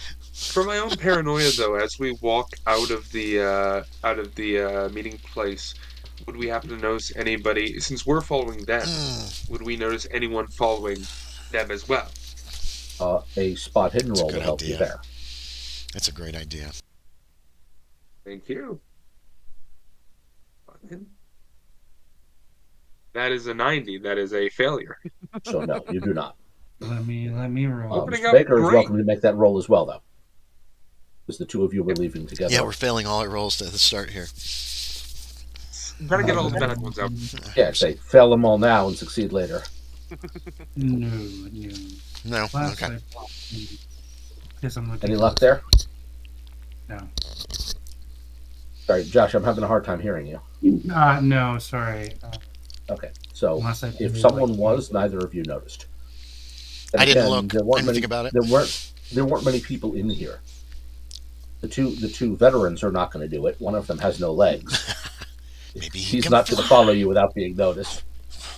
That seems unlikely. And the old men do not interrupt their card game as you leave.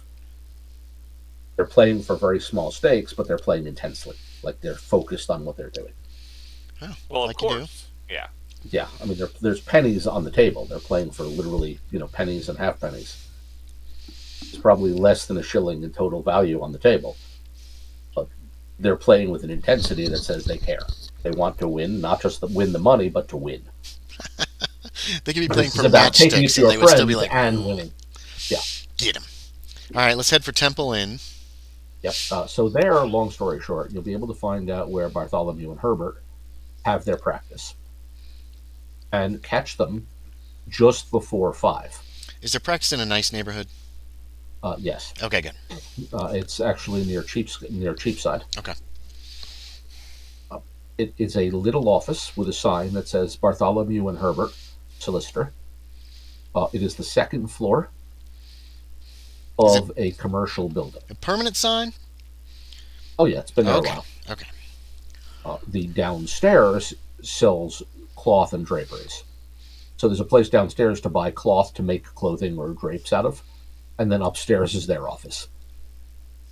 It's the cheap office, to be honest. Oh, that's not good. Okay.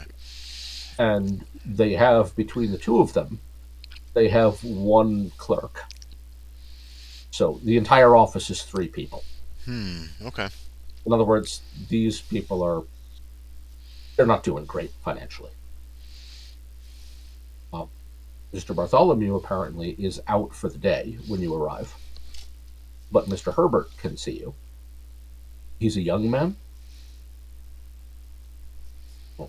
Are there first names on the sign, or just Bartholomew and Herbert? Okay. It just says Bartholomew and Herbert. Young man. Go ahead. Solicitors.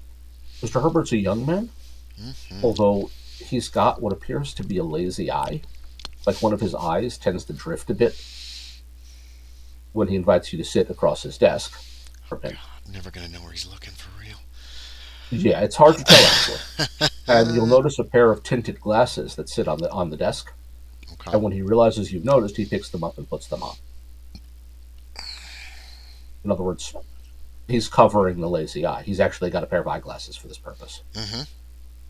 Apparently, and for those of you that he points in psychology, to catch on to the fact that he's aware it makes people uncomfortable, which is why he has the glasses. Ah, okay. In other words, he knows enough about that kind of psychology. I don't think he's trying to hide anything. No, it's more for other people. Okay. He understands that drifting eye makes people uncomfortable. Yeah. It's Mr. Herbert. Because when he puts the glasses on, you'll notice the one on the left side is actually, the left lens is actually darker. Make it harder to see the wandering eye. Exactly. Yeah, no, that's for your comfort, not his. Mm-hmm. What he can tell you in so many words is, one, that he has been in fact in contact with the Whibble family concerning Dr. Clyde Whibble's will and testament. 2, Joseph Whibble is among the recipients. 3, so are you. Me? Yes.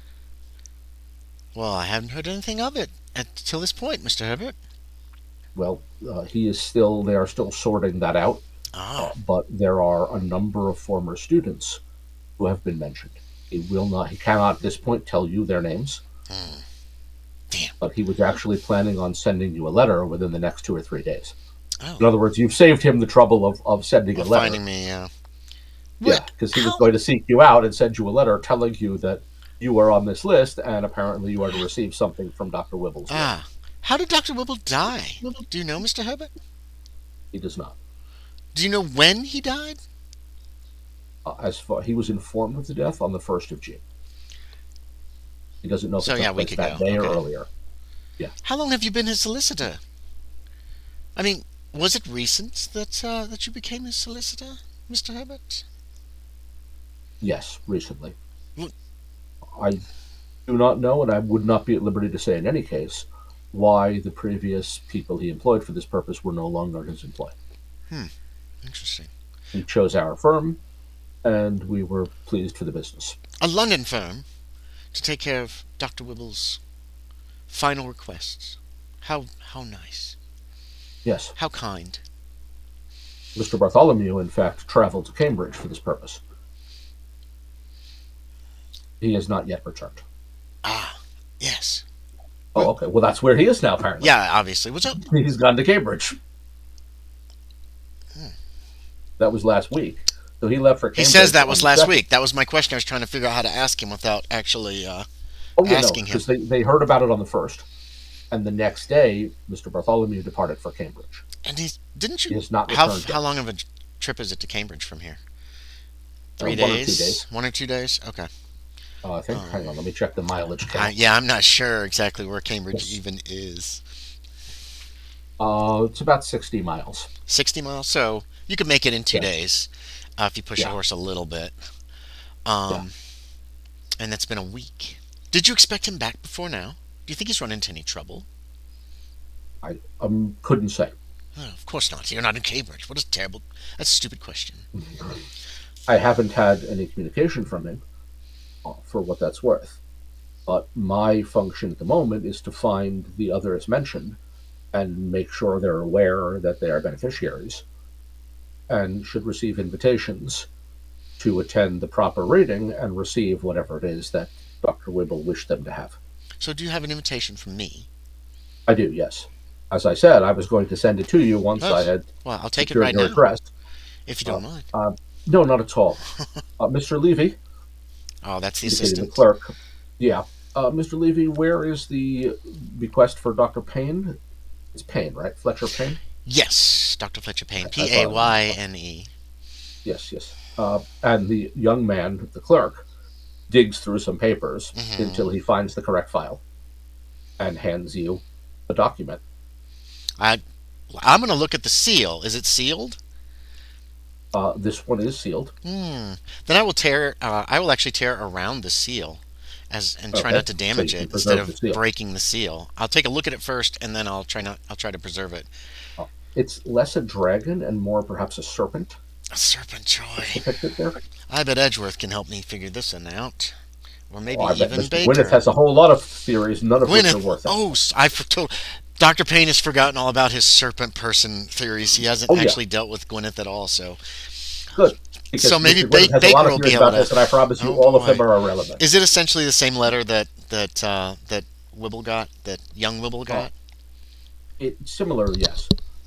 This one, though, also has something at the bottom that Wibbles doesn't. Die, die, die. No, it's a series of pictures. Make yourself an education roll, and that's true Okay. of who was it with you? Was it Illingsworth is with me Illingsworth. right now. if you're not hiding the letter from him, then he No, can no, make he can education look. I rolls don't now. mind. He's probably sitting right beside me, and I'm not going to try to hide anything You from said him. an 'Cause education Levy- roll? Yes. Yeah, Mr. Levy hands the letter to you, so you could hide it if you wished. No, no, no. I made a hard success Oh, for education. one. That's a crit. Holy crap! So on Yay! for the hard Yeah. success, those are hieroglyphs. Oh, In other Oh. words, the text on the bottom is in Egyptian okay. hieroglyphic. it is With an Egyptian. Okay. 01, You can know read it. where- No, that you say that 01 means he was able to identify it because he has no history, nothing else like that. Well, So more importantly, no. With an I got you. With an 01, Okay. not only do you identify it as hieroglyphs, you remember while you were up north in the country, reading about a guy who was giving a demonstration where he was going to show off the hieroglyphs and explain them. It was an educational lecture. Oh, okay.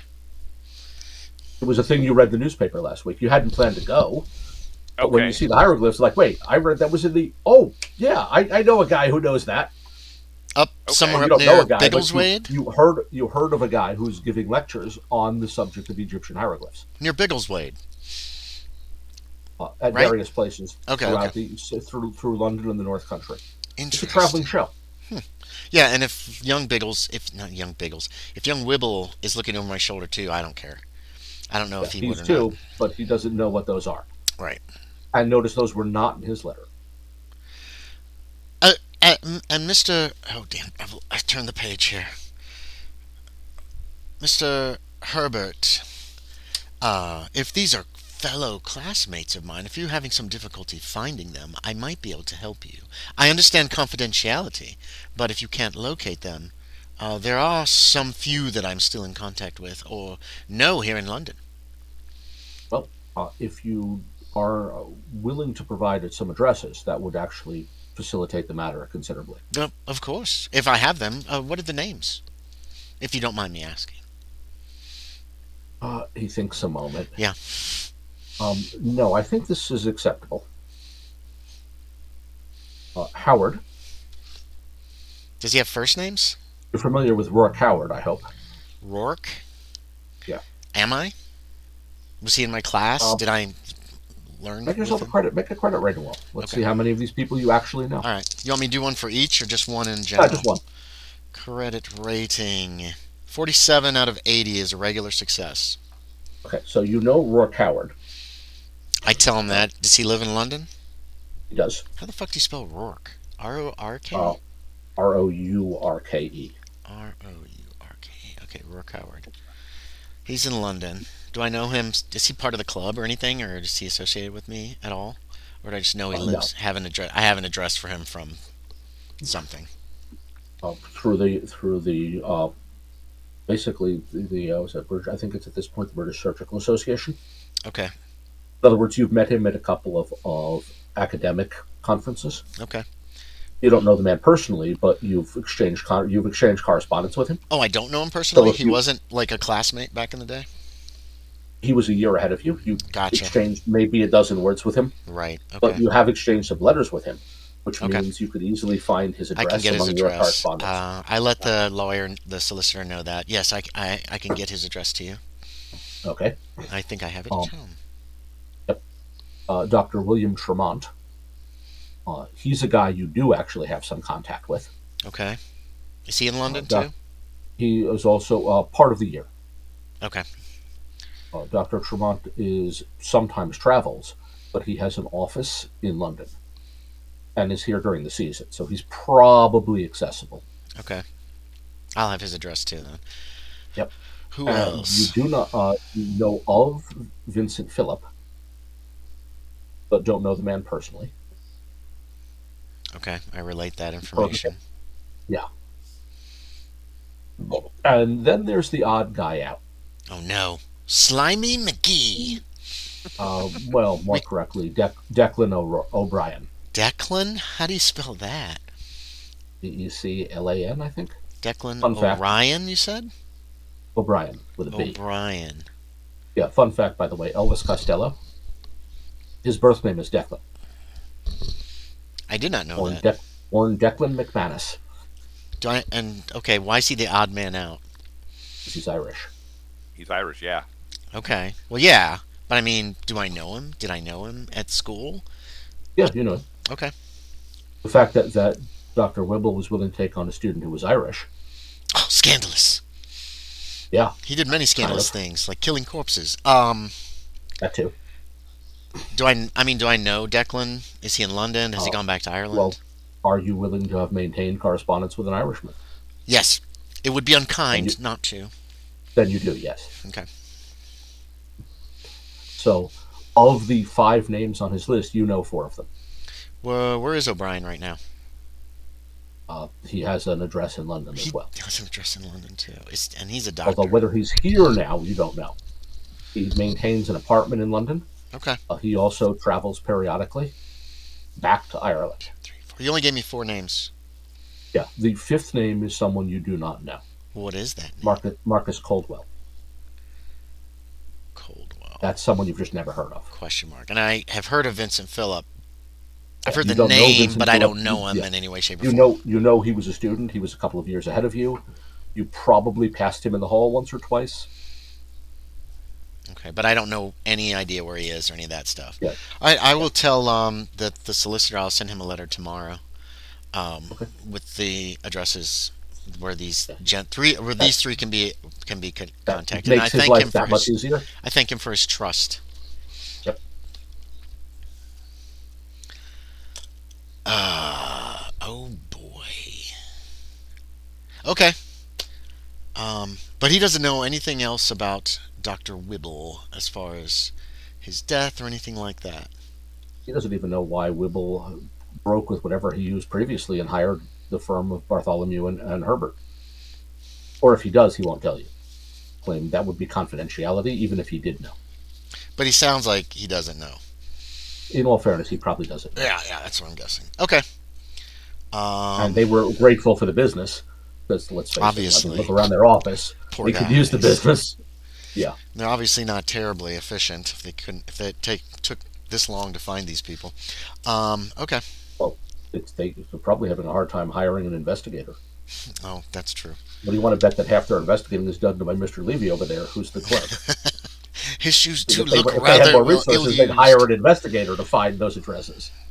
Okay, I'm going to ask young Whibble if he has any questions for the solicitor. Not that he can think of. Okay. He's been weirded out by the whole thing. Mm-hmm. And now he's even more convinced that this is not a joke. Because remember, he was still kind of in the back of his head, was still kind of the idea that at some level this is a joke. That someone sent him this letter as a sick joke. Seeing that there are other people who've been invited and that there's their beneficiaries, it's now getting to the idea that, no, this is not a joke. Cloyd Whibble is dead, and he has left things to people. Weird things. Does it say I inherited something in my letter? It just says that you are listed among the beneficiaries. Beneficiaries. Although, what do the hieroglyphs say? Well, I'm going to figure that out here shortly, but or Edgeworth is, or whoever. He reads all these languages. He's a weirdo. Yeah, and both of you know for a fact you've seen them. Those are Egyptian hieroglyphs. And it's likely all the other people who are receiving letters are also beneficiaries of something. From what Mr. Herbert suggested, yeah. In other words, those being invited to attend a reading are the beneficiaries. Right. So reading of his will at the school. 5 former students, well, 6 counting yourself. Right. Mr. And Whibble, his nephew. Mr. Whibble. And possibly some others.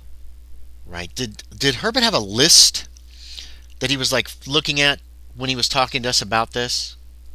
Yes, he did. Could I have seen if there were more names on the list? Not what the names were, but if it had a spot hidden list. A spot hidden roll would do that. Okay. Same is true for Mr. Illingsworth if he wishes to do so. Oh, please be that's a list he's nosy trying not to show pants you. Illingsworth.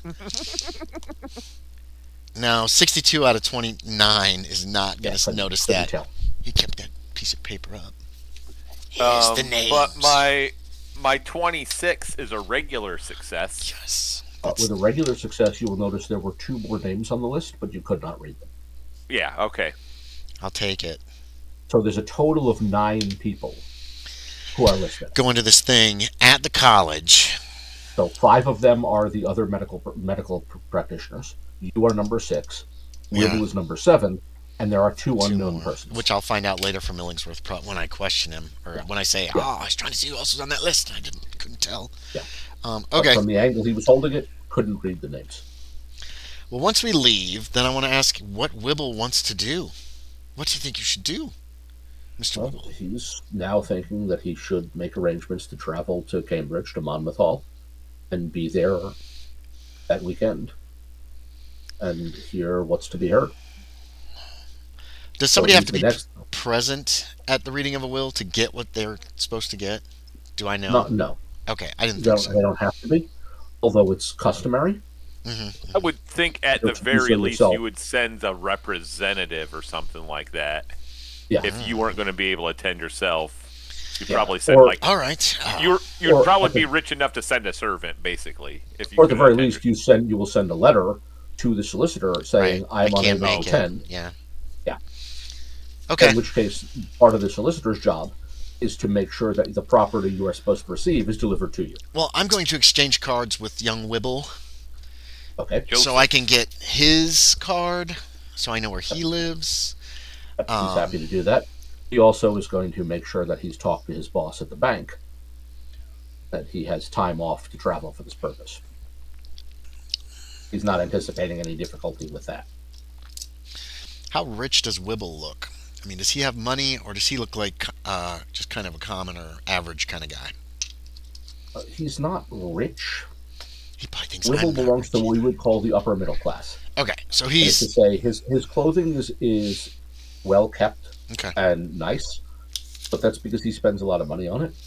His relations got him a job in Maxwell's Bank's hierarchy with the possibility of promotion. In other words, he's rich enough to have started as a bank manager with the possibility of being promoted. Okay. I'm dressed down. Yeah. Because I didn't know if this was a legitimate person, and I was really afraid that there was going to be a fight or something terrible was going to happen. My character's gotten a little bit paranoid. His clothing looks like he honestly just came from work. Okay. Well, I'll shake his hand and tell him that I suppose I shall see you in Cambridge then. He'll be see you there and then. And thanks you very much for the time. If you have any other questions, please feel free to contact me. Absolutely. He'll happily do so. Okay. And then Illingsworth and I go our way. And then the other look around and see if I can spot Edgeworth and Baker anywhere in the neighborhood. I believe you just did, yeah. Yeah, I'm pretty certain they're nearby. There's one of them waving. You guys were hanging out outside, right? Right. Now, the nice thing about that is their office is in Cheapside, which is basically where you go to shop. Yeah.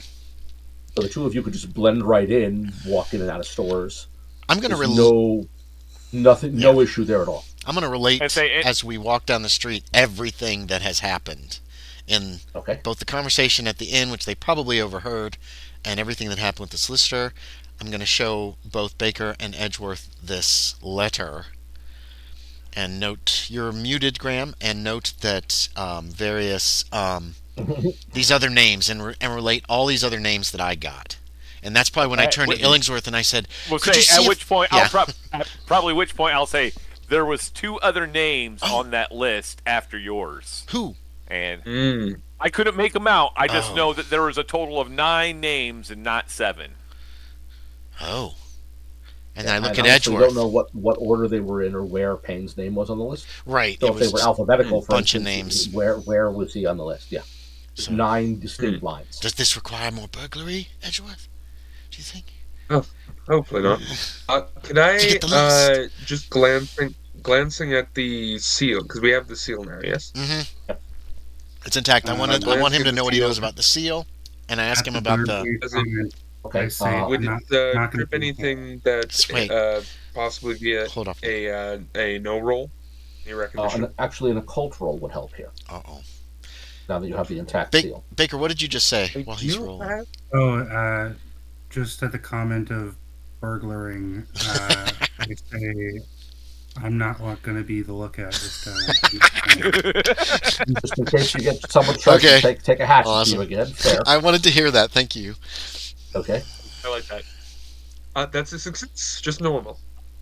Okay. A normal success. The seal. It's one. It does apparently depict a serpent or a dragon of some kind. Two. The style, as near as you can tell, is Egyptian, which of course goes with the hieroglyphs. Without anything else, you can't really do much beyond that. I'm showing that to Baker too. The art style of the seal is Egyptian. The structure is a serpent or a snake, so maybe it's a serpent or snake from Egyptian mythology that's depicted here.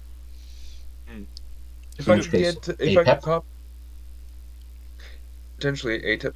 If I could copy down the illustration, perhaps I could find someone with a more particular interest in Egyptology. Just take the letter for now. Okay. Yeah, I'll take I have no use for it at present, and write down on the letter whatever it says. Yeah. I suppose. What about the seal? That's what he was looking at. Yeah. The Egyptian, it's Egyptian That's what I art. was looking Oh, he was it's a talking serpent. Egyptian, and my character assumed he looked at these hieroglyphs because even I recognize those. What do those mean? Well, I can't read them off the top of Oh. my head, Doctor. Well, I didn't yeah. know you're None so of you have knowledgeable. actual points. None of you actually have points in hieroglyphs, right? No, Latin and No. German. But Also, I can look for connections that might be able to actually get us a proper translation. Yes, Or take more it. information about this seal specifically. I know the date that I'm supposed to be there, and the time. Okay. I've remembered that. So you've got the seal. You've also got the hieroglyphs. You, Mr. Illingsworth, knows of a traveling show where a guy supposedly is going to tell us that. display Yeah. and read hieroglyphs. Yep. You read it in the newspaper. Where? Wait, I would have read that in the news. Wait, which newspaper? Up Don't north? remember, honestly. Up Yeah, north yeah, or sure. by his town? Yeah. Oh, I haven't Yeah. been Well, up north. but the paper said he was traveling all over London, though, right? Is what I had He was read. traveling around England providing England. shows. Or England. It's England. a- That's, it was- that is what I which was wrote the- down. It was, which we're trying to remember now which of the newspapers it was. It was the Current. Oh, it's a So London paper? what you need to do is buy a copy of the London Current and look that up. That's easy to do because you're literally in Cheapside. You just pop by a newsstand and see if there's an advertisement for the same show. Oh. And the short answer is yes. Does it have dates, where it is, and all that jazz? Oh, yeah. Where is it? Is it close? is A man who calls himself Dr. Ronald Dempsey will provide a translation and instruction on the Egyptian style of picture writing. The next available performance will be this weekend Today's at Friday. Hempstead's. Yeah, will be tomorrow at Hempstead's. Hempstead's. Where's that? For those of you who know your way around London, which you guys do, Hempstead's is a bar and tavern. It's located in the East End. It is more known for its sporting events than its intellectual events. That's an odd place. In other words, you are more likely to stage a boxing match than Right. an intellectual lecture at a place like Hempstead's. On the other hand, apparently they also host stuff like this. 2 days later, on Monday, the next scheduled event is to take place north of London, in was it Northampton? It's Northampton. If I got the name right.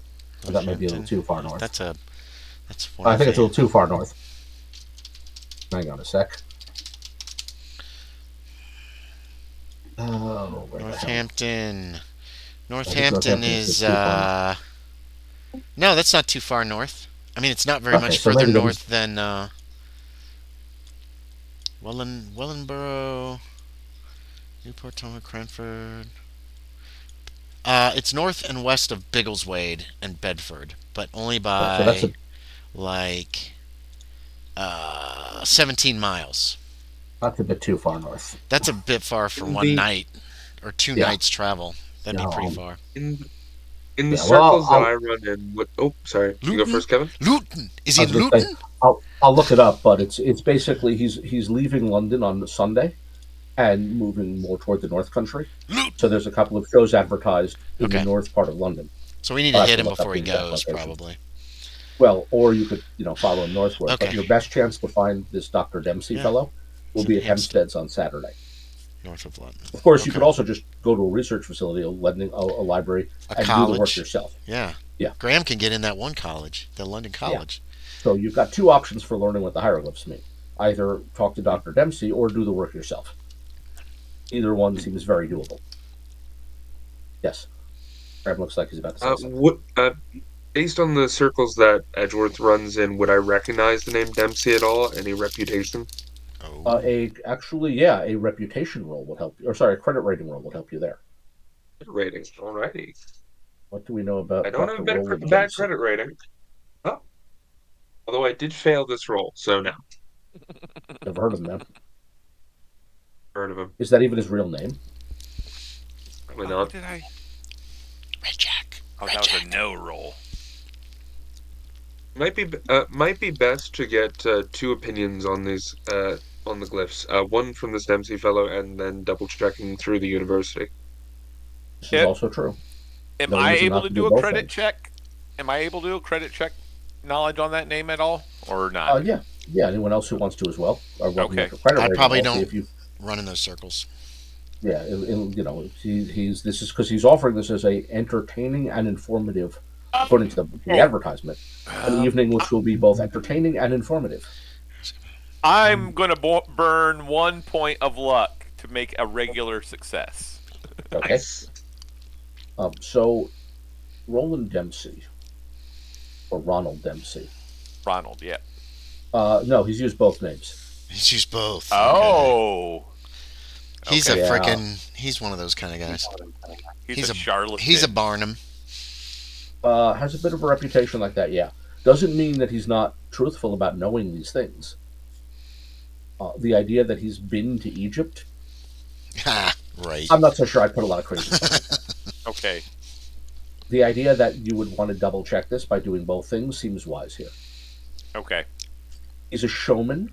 That doesn't mean he's wrong about the hieroglyphs.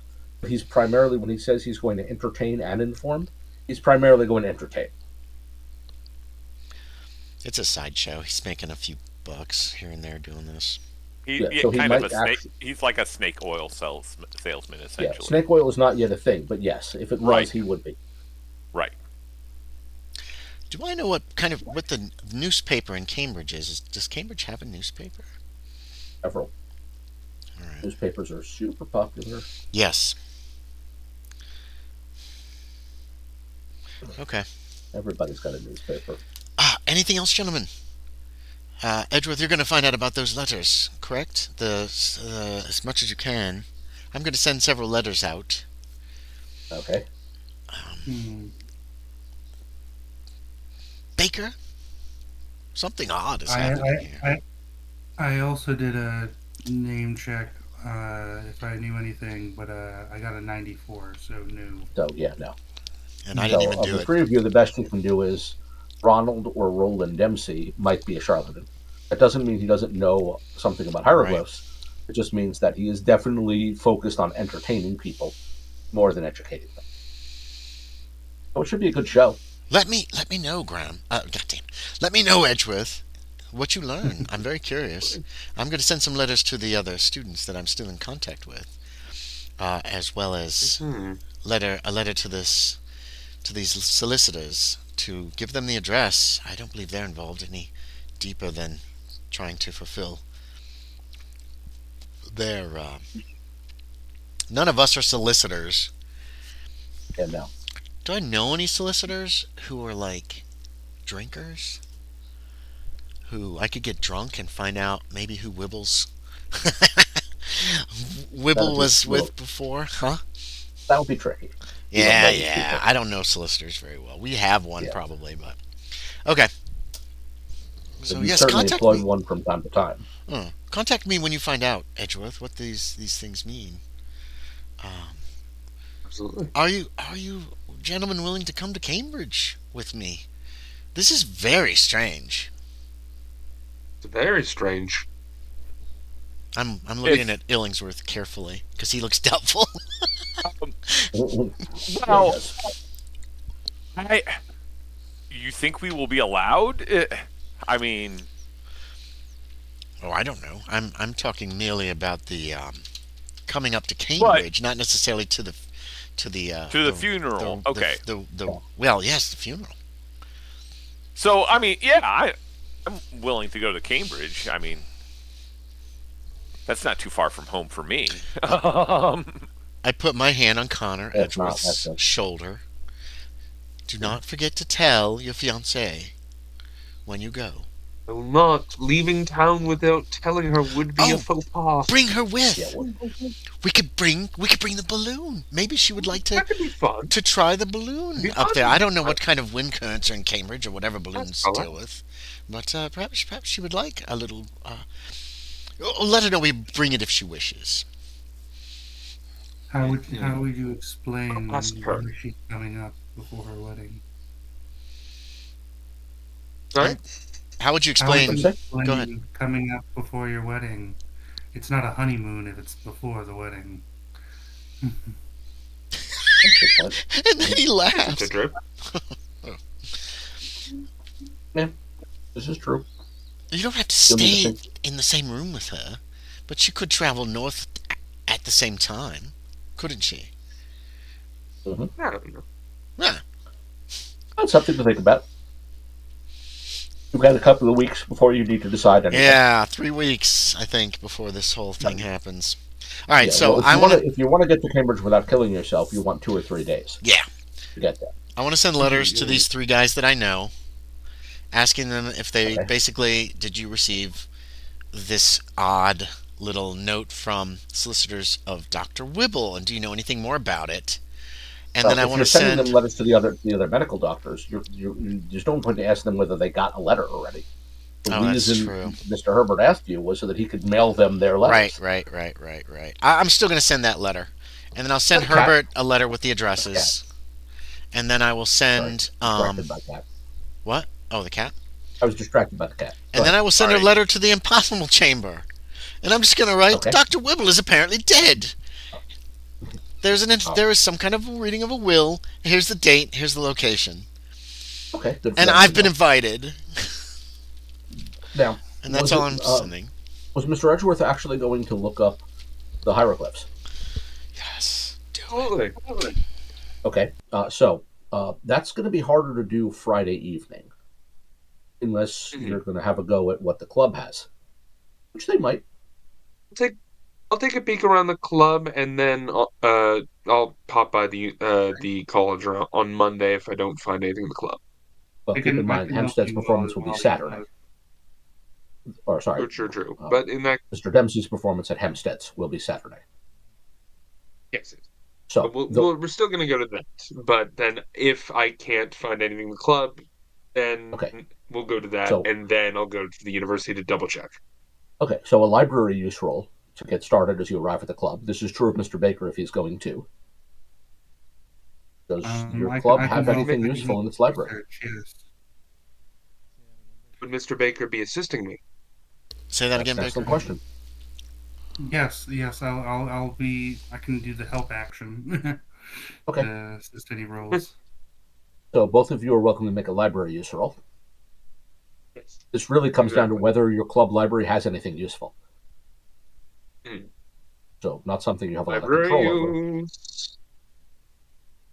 The Library. 52. Success! Okay. Normal, but success. Okay. And Baker, what do you got? Also normal at success. Okay. So the two of you will basically come to the same text at the same time. This is Thornhill's Guide to the Hieroglyphs.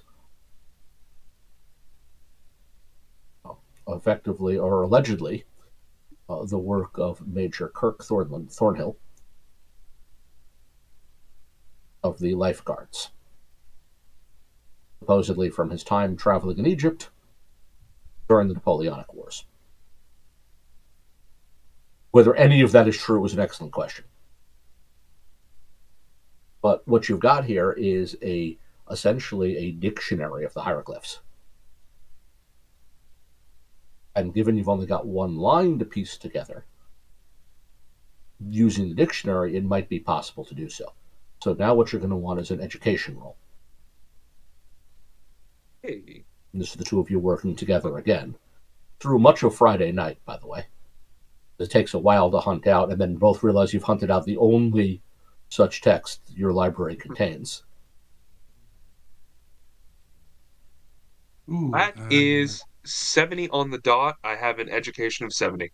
Okay, so that'll count. I got a 17. Not that's Very not nice. a 50. So I think that's like half. That's the half point. So that'll give you a hard So success. that's a hard success, yeah. Okay, so between the two of you, a couple of things. First, the text itself, the best translation you can come up with is something on the order of all praise to the dark pharaoh.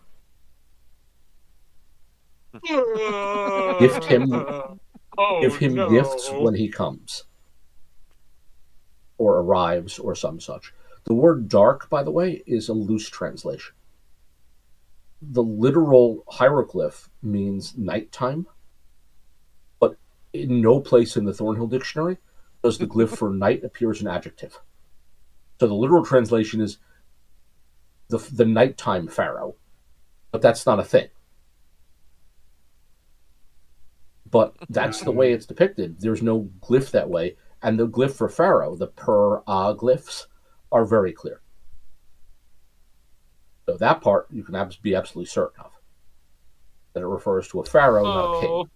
It's pronounced Narlat. How well do we know Egyptian mythology? There is that little problem, yes. Secondly, with a hard success, an interesting little side note. What happened to Major Thornhill? As it turns out, the short answer is nothing. He lives in London.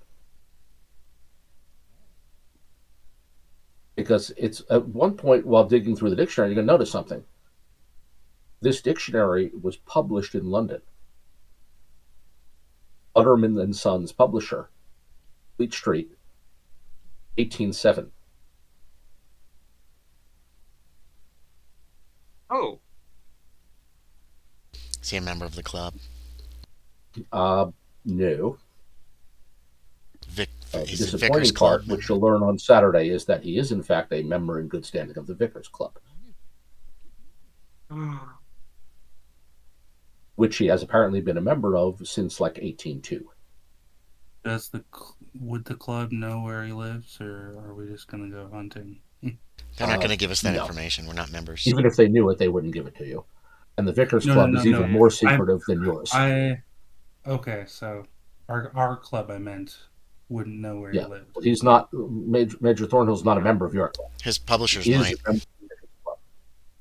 The publisher might tell you where he can be found, and you know where their office is.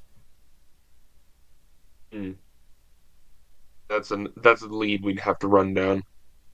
Yeah, you'll have to do that tomorrow. I don't think you'll find anyone at the publishers. By the time you're done with this, it's near on midnight on Friday.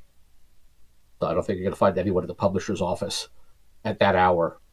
If there's anyone at the publisher's office at that hour, they are probably committing a crime.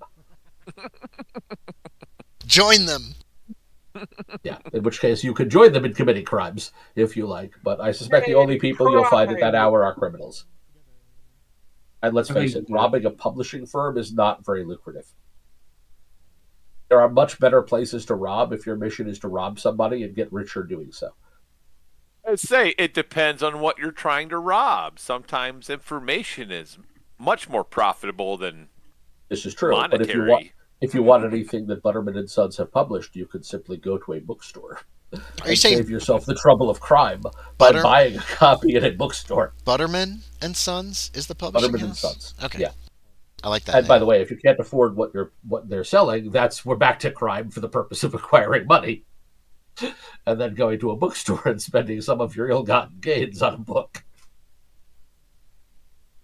So what time is this Sideshow Barker show? MC's performance is to begin at 7 p.m. Oh, no. I guess I won't be joining you fellows for that. Have fun. I've got to get home. We've made special plans. And I'm off. Probably all for Friday. Saturday, the day of the performance at Hempstead. In the daytime, you can pay a visit to Butterman and Sons over on Fleet Street, and they will tell you that Major Thornhill is in fact resident in London. They will not share his address by his own request. Bribe them. Apparently, he has asked them not to share that information. And they have chosen to honor that request. Is there any other way to figure out where somebody lives in London? Is there any directory or anything in the city? There's no phone book. Well, no phone book. No. They made directories before there were phone books. There are city directories. Yeah. Debrett's peerage is for the upper class. City directories are very much a thing. Yeah. For that, you want to go to either a reading room or something like the Stationers Company. To find one. Is there a government place you could go to find that information out too? They're generally published by private holders. Can I see how if these publishers, like, do they look wealthy? Are they from? Oh, money? Right. I simplify a bit. Butterman and Sons, for those of you who went there in the afternoon, they are a small publishing firm. They run basically a single press out of their office on Fleet Street. They employ maybe 3 or 4 people. Hard to be certain when you arrive, but certainly very small. It's a small business. In fact, it appears to be exactly what it says on the sign, a father and son operation. In other words, the older fellow is Mr. Butterman. The 2 younger people are his sons. So it is a family business in a very real sense of the term. All right. I have a proposition. What if the my family, the Bakers, hired you for some advertising, and while you're at it, you just let me know where this man lives. Okay, now we're getting somewhere. In other words, willing to take out a deal. What sort of thing Mr. Butterman then will take off and take you, basically invite you into his office, which is essentially a oversized closet with a desk crammed into it. To talk, what is it you want to advertise, how many copies you would need, distribution. In other words, he's happy to talk business. Here's £20. Tell me what I want to know. And in the middle of that, you can essentially, by making this kind of a deal, he's willing to, as long as you are willing to keep on your honor quiet about it, he's willing to tell you where you can find Major Thornhill. Yes, that he no longer resides at the barracks. He has taken a private apartment at number 6 Southampton. 6 Southampton. Copy that. But he apparently used to live at the barracks, but does not do so since he is officially retired from the lifeguards, and is currently on what they call half pay, which is to say he's receiving an officer's pension. So he's probably not going to be opposed to making some money too, is he? Depends on his initial standing. Remember, he's an officer, which means he purchased his position. Oh, that's true. So he comes from a family rich enough to purchase him a position as an officer. How much of that money he still has access to is a different issue. But he's still receiving an income, even though he's no longer on the active duty roster. Here's a question: who actually went on half pay? Incidentally, it also means he can be recalled to active duty if necessary. Who all went to Butterman's? I don't expect I went with you guys to this. No, I think just the other 3 did so. It was all 3 of the others, Illingsworth and them? Okay, cool. I would imagine so. I'm just curious for the journal and everything. Yeah, to visit a print shop, easy to do. Now, the question of if anyone wishes to visit Major Thornhill, that's a different issue. Now that you've secured his address in Southampton, or more correctly, Southampton Road. By the way, I think that's a visit worthwhile. Yeah, I actually have a little side note. I actually have a replica of a page from a city directory from 1861 that I use in class to demonstrate how common slave markets were. The directory from Louisville, Kentucky from 1861, that's like silversmiths, soap dealers, slave dealers. It's alphabetized between like silversmiths and spoon makers. Oh, God. Yeah, no, that's why I use it. To point out that that is how this shit worked. That you could open a directory in Louisville and see addresses for 3 places that advertise themselves as traders and slaves. But England's already abolished all that, haven't they? By 1811? England has, by 1811, England has abolished slavery in England, but not in some of its colonies. Okay. Mm-hmm. See, we're the good guys, the British. Yeah, the U.S. will not do so, obviously.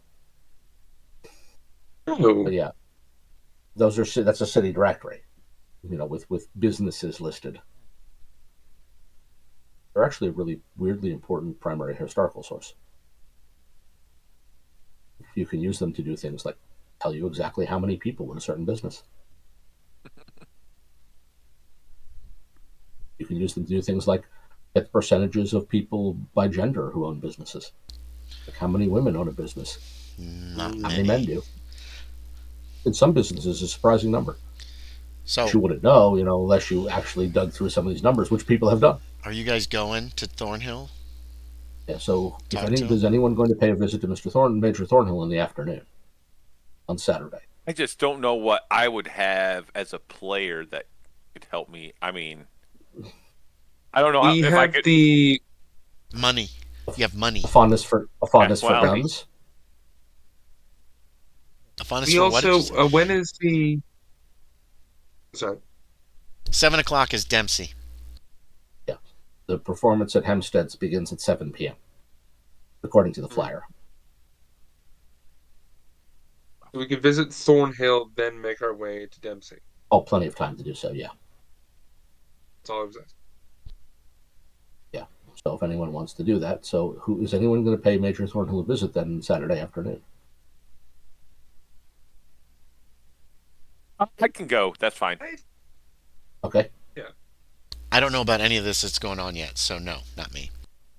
I guess. Baker, are you going, Baker? I'll go. Okay, so that's 2. Mr. Edgeworth, are you in? Your camera's being kind of funky, yeah, Graham, and we can't hear you right now. I don't know if you can hear us. Yeah, if you said anything, it did not come across.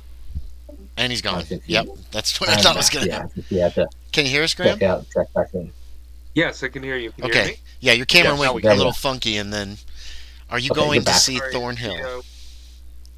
Yes, I did hear that. Sorry, it's the Wi-Fi in this room. It's a little inconsistent. Sometimes it's good, sometimes it's not. Am I coming through good right now? You are, yes. Wonderful. Okay. Yes, let's go on a tear with the boys Saturday afternoon. So three of you are going to pay a visit to Major Thornhill on a Saturday afternoon. Where is Dr. Payne at this point? Dr. Payne is probably working. He's probably seeing patients and that kind of thing. Remember, every Wednesday he goes into, this is Saturday, but just a reminder that Wednesdays he is still going into the poor districts to give out free treatments and stuff. And also taking care of actual work. So let's say you're for the moment actually doing, work stuff. Okay, that's fine.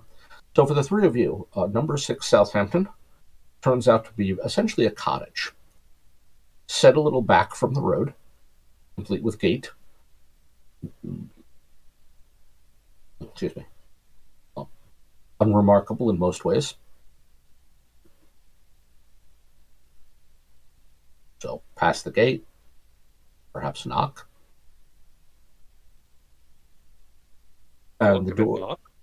What's that? Walk up and knock. Yep. The door is answered by I was about to say middle age, but it's really at the young end of middle age. A man in an army uniform, or more specifically, the uniform of the lifeguards. This is not Major Thornhill. He's older. So his aide perhaps. He's Batman. Yeah, or to use the British term, is Batman. Not to be confused with the superhero. Okay. Who looks the three of you over and says, yes.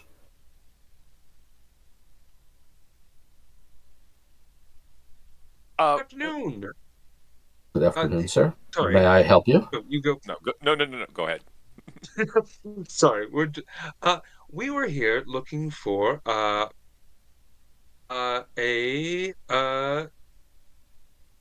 was Thornhill's Kirk, I rank? believe. Yeah, first name Kirk, rank major. Okay. One Major Thornhill.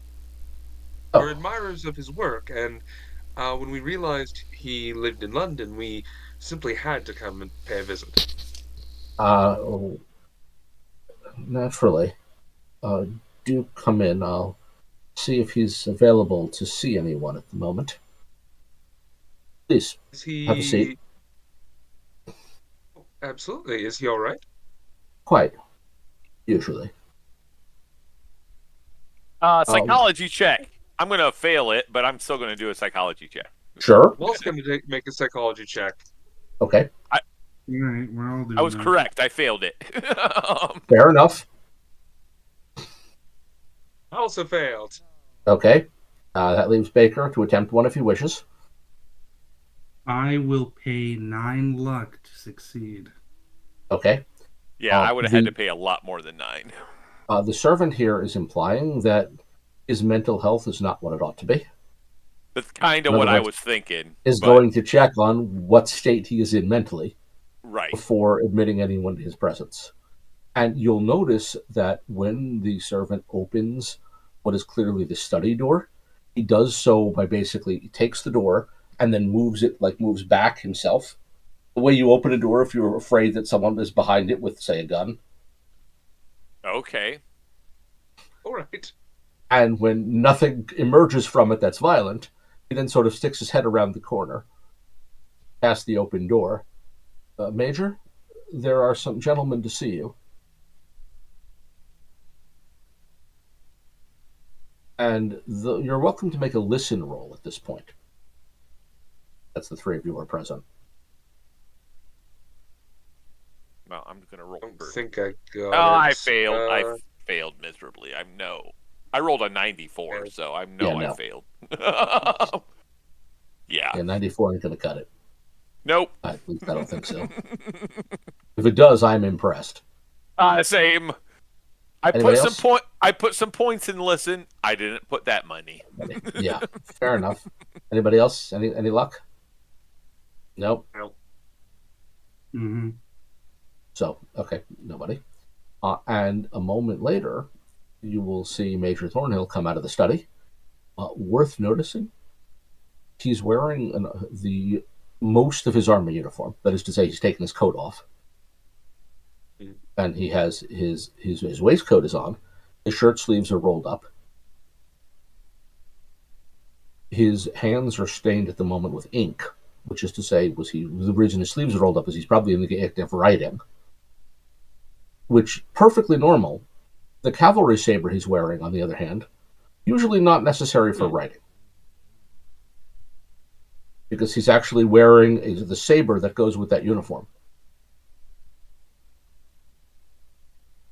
I'm just going to chalk it up that it's part of the uniform. I'm going to give him the benefit of the doubt. Shall we? It's just part of the uniform. Yeah, he's an army man. Right. It's part of his uniform. He would certainly put his saber on before sitting down to his writing desk. That's a thing you do. Why not? Right? My character doesn't know, regardless. I don't even know, so... No, it isn't. You don't need a saber to sit at your writing desk. I know. I think it should... I've had my umbrella sword. Yep. Although I guess I put that at the front. I'm not sure I walked into his study with it. Well, he comes out of the study, out to the living room, which is where you're sitting. And the servant says, gentlemen, Major Thornhill, these are... I'm sorry, gentlemen, I don't know your names. Edgar Illingsworth. Thomas Baker? Yeah. Honor Edgeworth. Well, nice to meet you all. Major Thornhill looks the three of you over.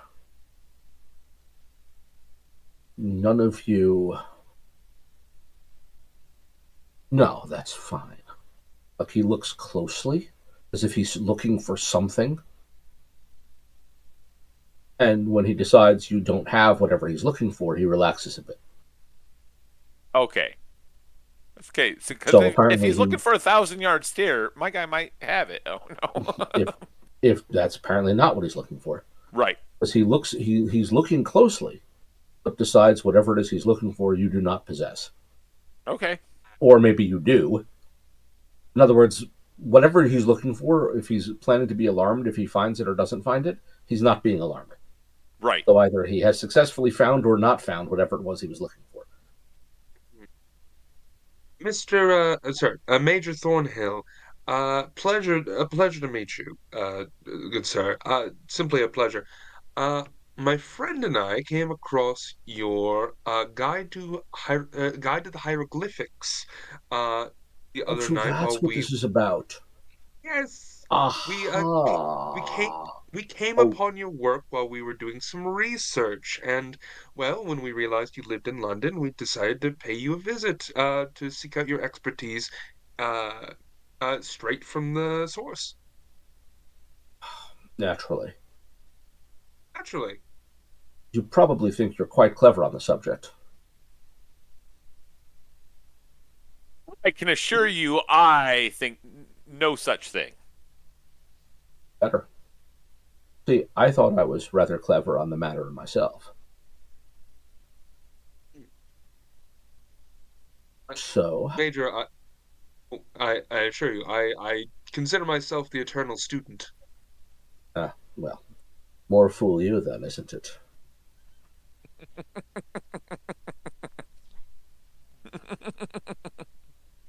You Smackdown. see, they they knew more than we gave them credit for. So much more. The Egyptians? Yes, the Egyptians.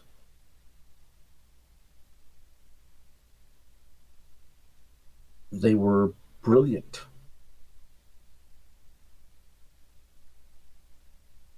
Their culture did last how long? I Thousands of years.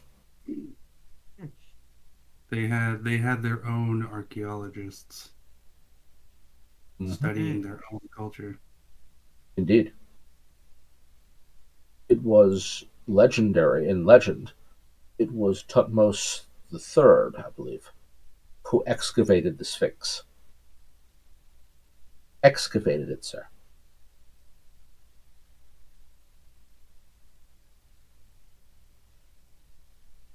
To imply that it was buried and forgotten by the reign of Tutmos. Probably 2,000 years old at that time. And Tutmos has been dead and buried in dust 2,000 years from our time until that. They did have their own archaeologists. And their knowledge is truly beautiful. Their language carries a poetic expression I cannot endeavor to create in any translation. You can write things that are too beautiful to be written. Hmm. I am devising my own system of writing in pictures in an attempt to capture this. It's going Fascinating. poorly. Very poorly.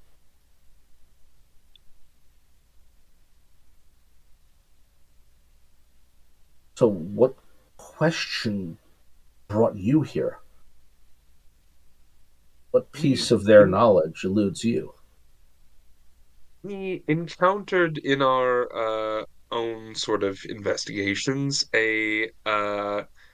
a chunk of a symbol joined with some hieroglyphs, and we were wondering if you would be able to take a look at it.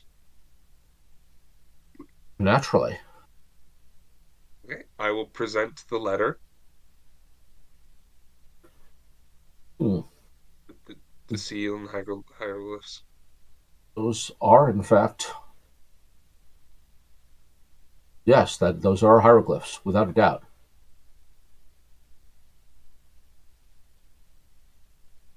Using your Where did you find these? a companion of ours was recently He's got the whole letter. Don't you just have the whole letter you're showing him? Yeah, it's He the can whole read letter. the whole letter. He can look on the back and see my address if he wants. And then he can come kill me. He hasn't done so. He asked. Thanks, guys. A companion of ours recently received this letter in reference to, I believe, the passing of his mentor, and we're just looking into the teacher, I believe. Teacher? Yes. Teacher. Mentor. Teacher? Okay. In the passing of his teacher, and we're looking into the matter, and would be grateful for any information you might be able to glean. Using your guide, we were able to create a very rough translation. But, of course, you would be able to do that much better than us. Did you actually write the translation on the letter? I yes, mentioned saying that. You can just write on this, so I don't know if you would do it or not. But I wrote them. How would you have rendered this? Oh, I see. You already have. You're quite correct here. This glyph carries both the term nighttime, also the the sound ya or inga, and can also convey the meaning of blindness.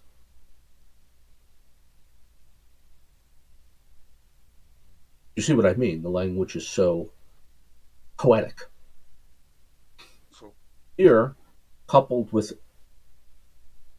Now, this is curious. You are correct in the translation of pair, in these two glyphs, which make the word pharaoh. But the glyphs are rendered incorrectly. How do you mean?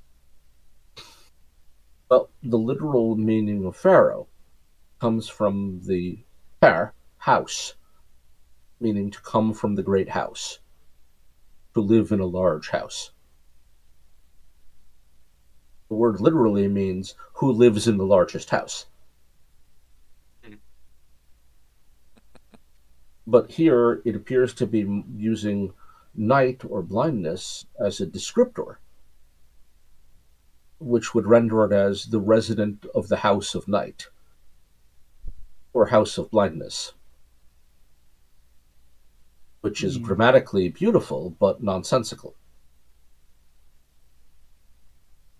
Unless one assumed that the entire thing formed a single cartouche,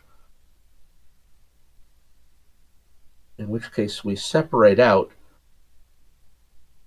ep, meaning to walk a path, to seek, or to achieve, which would then render the entire name as who achieves nighttime, or seeks nighttime.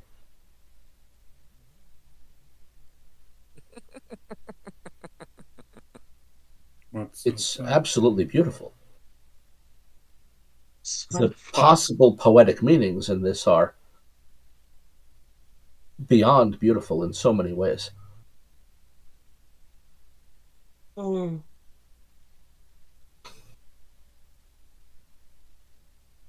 There is a rendering in English of a more common name. Are you familiar with the Egyptian name Imhotep? Can't say that I am. It uses a similar... The final two glyphs are the similar. The translation being roughly, who comes in or seeks peace. So the name Imhotep would mean seeker of peace or bringer of peace. If we render the last two characters as Hotep, then it becomes bringer of nighttime or bringer of blindness, which is also a possible translation.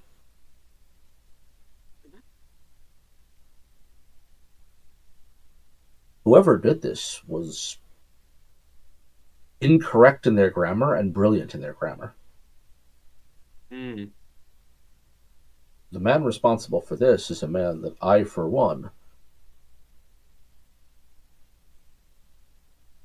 I would like to speak with that man.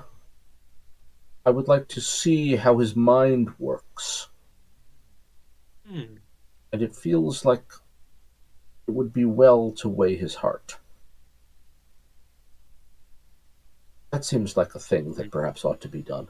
If you know who wrote this document, I should know that we might weigh his heart. I have what is needed here, I think. Do we know in game what he means by weigh his heart? Because an occult roll would help you there. I'm gonna roll that. So my guy, no. That's a fail. That's a fail for me. Okay. that is a success for me on the dot. Okay. Oh, damn. Something when you're thinking of Egyptian sources, and keep in mind the Rosetta Stone is only 6 years in the past, so Egyptology is new and exciting. Mm-hmm. Is the idea of are we weighing... eating mummies at this point? Some people are. Yeah. I don't recommend that as a doctor and a physician. Yeah, no. Also, people are grinding mummy for paint. Mummy brown is actually made of mummy dust. Joy. Yeah. Yeah, which is... They still make that color, by the way. They just don't use real mummies for it anymore. But apparently it's still called mummy brown. If they don't use real mummies, then it's not mummy brown. Yeah, well, listen. Maybe it's made from mum, the English word for mom. Listen, they don't use real Girl Scouts to make Girl Scout cookies, so, same principle. Have they ever?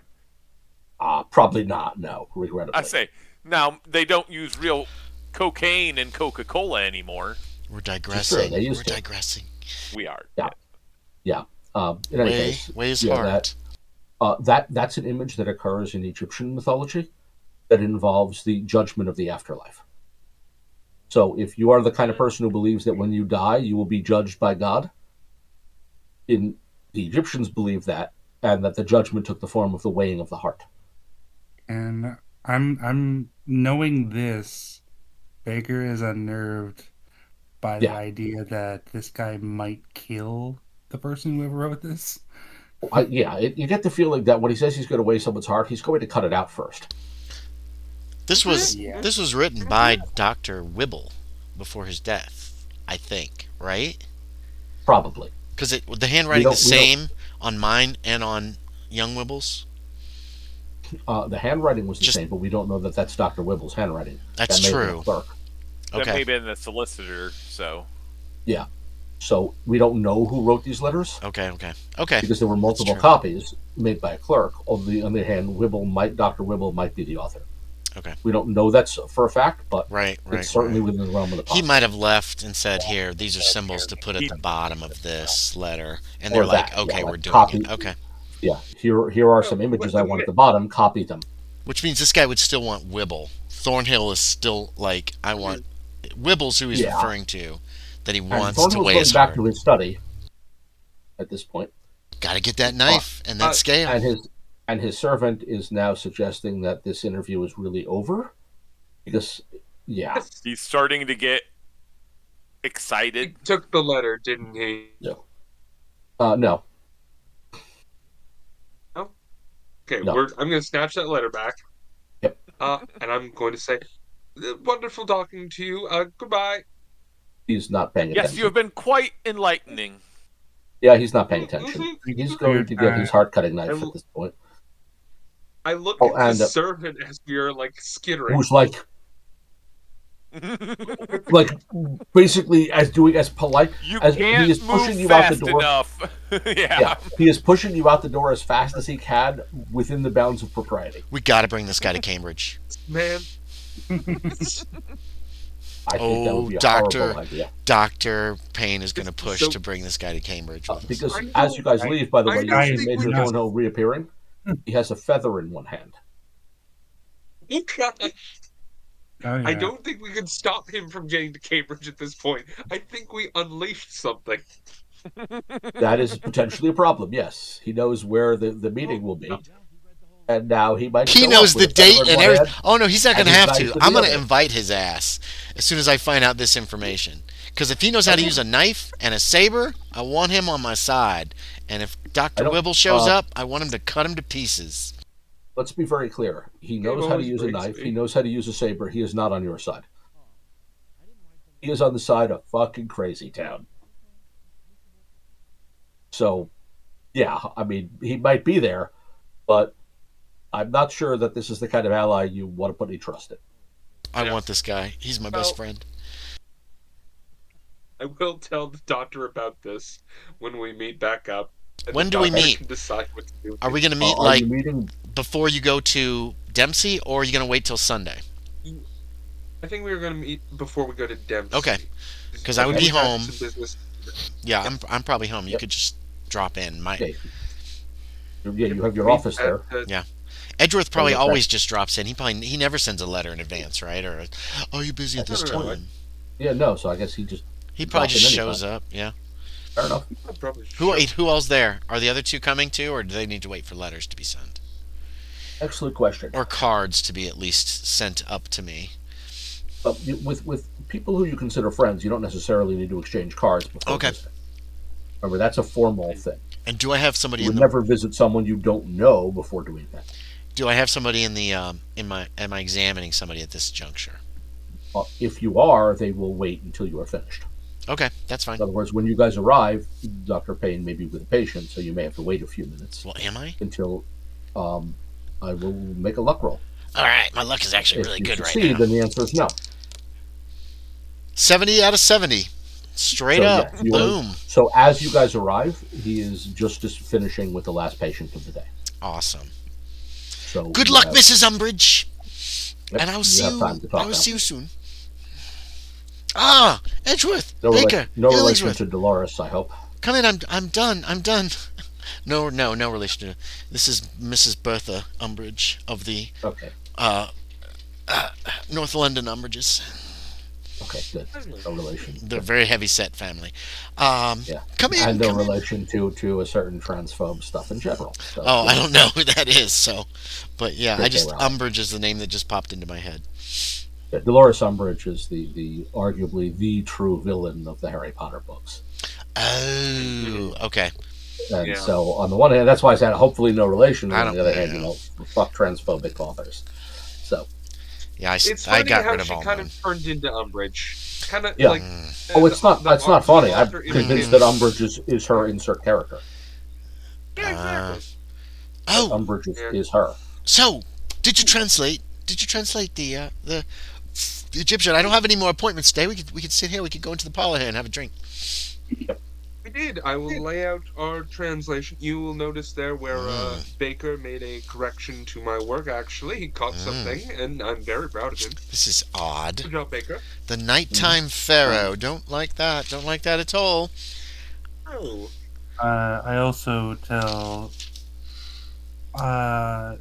our esteemed expert was little peculiar. Oh, you met. Uh, You guys told me all. Did you just info dump me everything? We'll info dump. Okay. yeah, Okay, And then telling Baker him tells about me everything this. about Major Thornhill. Don't you? yeah, And the fact that he had a feather. he might A have feather? wanted to literally cut open our dead mentor's heart. Why did he have a feather? Because my character doesn't know anything about Egyptology, so he would have yeah, no that's- idea what the That's something point Mr. is. Baker can ride a little bit more on that previous success.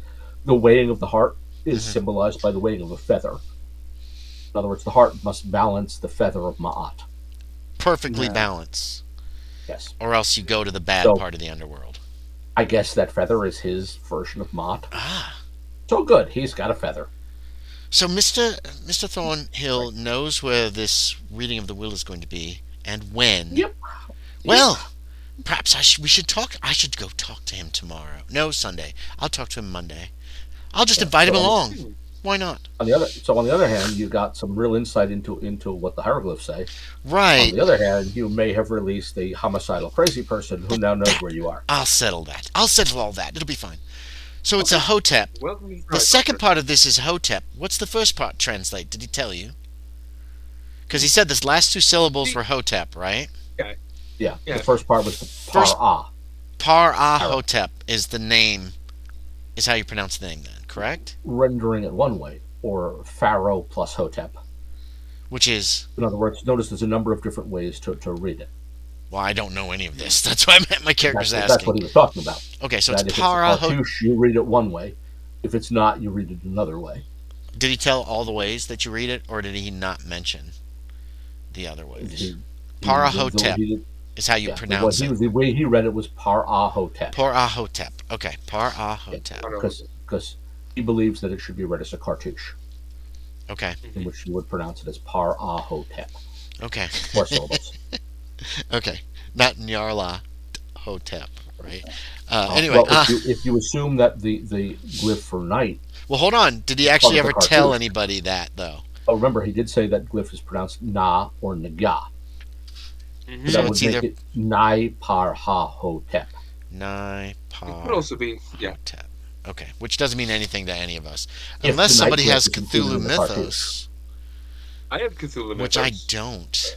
You can make a Cthulhu Mythos roll at this point. You should. Come on, Edgeworth. Yeah, no. You totally can. I have a 9. I never I never had a bout of madness.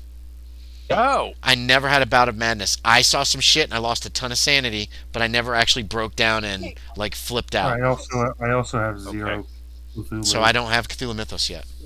What'd you roll? Did you succeed, Graham? He's trying to. Don't move the camera. Everything froze. I think we're gonna lose Graham. Yeah, we lost you when you tried to move the camera. We would believe you, Graham. Oh, yep. Yeah. Graham, just restarted. Just tell us what you rolled. We believe you. Yeah, don't try to move the camera. I got a 2 out of 7. It's a hard success. Nice. Yes. Very nice. Oh no, we're gonna learn terrible things, and we all get to make sanity checks. Well, here's the thing.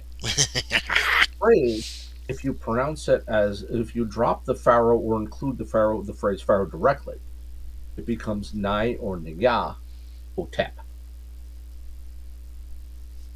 The phrase itself, the name, associated with a being known to the Egyptians and thereby to the Greeks, who referred to him as Nylar Hotep. Mm-hmm. The Greek meaning the night pharaoh or dark pharaoh. Greek. The figure is associated with madness and dream.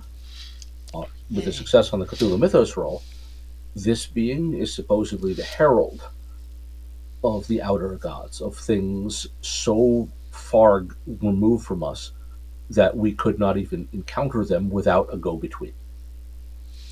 This thing is the go-between. So it is a thing that humans can perceive so that they can communicate with things they cannot perceive. It is their messenger. So that could be this, as I point to the letter sitting on the table nearby. And the letter suggests that that thing will be there and to receive a gift. I could give the implication is that Dr. Wibble's will includes a bequest to Nylar Hotep. So he gets something from this Egyptian god communicating thing is supposed to also be receiving something in the will. Is that what you're saying, Edgeworth? It's in the will. It's in the... Yeah. Then we do have to break into the solicitor's office.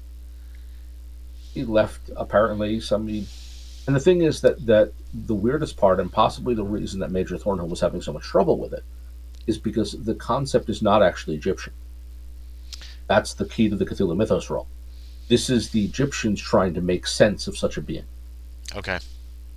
In other words, they gave it a name, called it a pharaoh, because what the fuck else was it? They don't have any other idea what the fuck. According to Connor. What would be so mighty other than a pharaoh?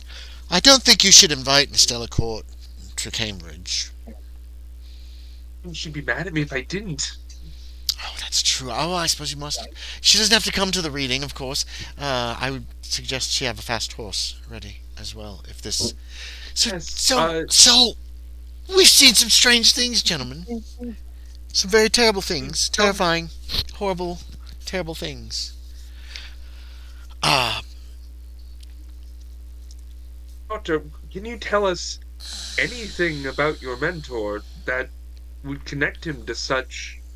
haven't I told you? Mm-hmm. Oh, I thought I told you. I didn't tell you. I thought you did tell us I don't Not remember. about, I don't Did think I? you told me, After, but I don't know if he told. after we met I did tell you. with the maybe you impossible did. circle. Or Yeah. There whatever. was. I did because I was allowed to tell Yes. about that. And I remind you Yeah. of this. I remind them of the event. Well, something strange did happen during medical school. Dr. Wibble and I were working on a corpse, cutting it open and dealing with certain internal organs. Several had been removed by that point. When the corpse's eyes opened and it started screaming, and Dr. Wibble seemed quite nonplussed. Is the best way to put it, I suppose. Very calmly picked up a hammer and then beat the man's head until he stopped screaming. I found it quite Yeah. disturbing. Kevin, Mhm. Haven't I told you this? can I make an occult roll? Because Graham knows about the mummification process and the removal of organs, but I don't know if Connor does. Oh. We'll ride off that Cthulhu Mythos success for a moment. So, yeah, the idea that Okay. part of the mummification process involves the removal of organs. Yeah, it does. We were removing them for examination as far as Dr. Payne is concerned. Well, that's what Wibble told you he Right, was doing. correct. That is what Wibble said. We're removing certain organs, and that's the reason why it was so disturbing to me, because the man's heart and stomach had been removed, and any others you think might have been removed at that point in the. And then we went on with the dissection as if nothing had happened. It was quite. After he smashed the man's head in with a hammer, and he basically stopped screaming. cracked the skull and busted into the brain. I was quite shocked, of course, and disturbed. Actually, this is the point where you can make yourself an occult roll. Who? Because there is a detail here. Edgeworth? Yeah, anyone who wants to, especially I have- Edgeworth. I got But this is the point where 5%. you can do so. Can I Because still there make is a one with detail here 5%? that may matter. Yeah, you can. Why not? And you No. get lucky. 25. No, that's okay. I never attached any significant. And Dr. Nah. Wibble claimed it was merely a. He claimed it was a kindness to put the corpse down, as the screams had only been the reaction of the nerves of the dead man. I had my doubts that that's what it was. Did anyone succeed? But it was a kindness. There we go. Did anyone succeed on the occult roll? And succeed. No? No. Baker? What's the roll? Occult? Occult. Your only hope. Yeah, it starts at 5%. No. Okay. Sorry. Nobody makes the connection to, like, Okay. Uh, pulling parts out of a mummy and putting them in jars or whatever. If be Yeah, any well. way I can push. How could I push? I can't. The only way I can think of pushing would be to open a book, but I don't have one on me. Yeah. Yeah. Burning luck is probably the only way to actually succeed this. Like, at the Yeah. moment that we're sitting in the parlor, a few books on the Yeah. shelves, we've gotten I got out the it. brandy, I'm we're not having a very Yeah, little. much pu- luck. yeah. Pushing would basically mean there's really no way to push this. You need more resources. In other words, you need to go back to a library That makes sense. and look up what you're not finding right now. I did tell you that story before, didn't I? Yes, I believe you Oh, did. good. I It's thought I'd just in- come clean with all the strangeness in my life. In the recent events, it got lost in the tangle. Oh, I'm afraid. Fair oh enough. yes. Oh yes. Hmm. I would like to talk to Mr. Dr. Major Thornhill. Very much. I believe we should invite him along. And of course, be very heavily armed whenever he is around. But he could It prove would to be require- Yes. It would require us to talk in code, because I don't want him to know all of our secrets. Well, no. We would just invite him to come to Cambridge with us. That's all. Did you get the name of which he his may do man? on his own anyway. Yeah, that's what I'm thinking. It's but if we invite him, maybe we won't be on the target list. Is what's going through Dr. Payne's head. Yeah, no. Probably will be, but you never know. Did you get the I name of his suspect that's man? What's his man's name? I don't think we actually learned his name. No, he never mentioned it. All right, He very did well. not. I'll go visit next week sometime early, unless he's already left. He's already running. He might already have like we're gonna take the next He may have coach headed to for Cambridge already. Then we'll be ready. That's okay. That's gonna be on my list of things to do. Is try to talk to He Doctor served. Phil. He served with the lifeguards. If he's going to Cambridge, he's getting a fast horse. Yeah. Well, maybe I can mesmerize him and suborn his will a little. What else have you planned, Edgeworth? Hmm? What else? What else is that everything that's happened? Is there anything else happened? You're going to see Dempsey, you say? This Dempsey fellow this evening? The wedding's in November. No. Not about the wedding. The wedding's in list. November if we all survive this terrifying, horrible. Yes, we're going to see this Mr. Dempsey later, and we were wondering if you'd like to come along for that. Oh, I look out the window, Kevin. Yep. What time has sunset usually been lately? It's summertime, so Right. June. So sunset comes around 9 p.m. How far they know where he's supposed to be? They tell me where Dempsey was, where he's going to be. Yeah. How far away from my house is He's that? going to be at Hempstead's Inn. Hempstead's It's about a 15-minute walk. 15-minute walk. 15-minute walk. 7 o'clock. You're going? It's at 7. Yes. I Yeah, suppose I could come. I check my watch. I seem suddenly very nervous. I'm sweating. Yes. I suppose if I can get home by 9, that would be fine. Yes. That's. Would you? What time of day is it right now? By this point, about 5 o'clock. Why don't you all stay for supper? We'll have an early supper tonight, and then we could go straight from here. Time to grab something to eat. I mop my forehead, my sweating Brow, forehead Yeah. and then I lead them upstairs. Yeah. And by the way, those of sorry. you with points in psychology to notice that Dr. Payne is suffering from some kind of anxiety that he doesn't want to talk about. Perfect. Baker, what did you just say? You were saying something. I missed it. I was just commenting. You were talking much faster. Is something wrong? Unless, of course, one of you says something like that. Yeah, exactly. Oh, how rude. Totally valid. Well, I found that I'm not very comfortable at night outside anymore. I'm fairly certain that is because of the certain incidences that took place on in Duck Island, and yes, I would like to be home before nightfall. Very much, yes. I understand. And then I will lead them upstairs for supper, and we'll have an early supper with the family. Okay.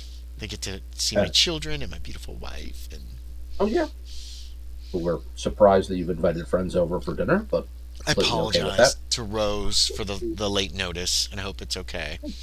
It'll do. Okay.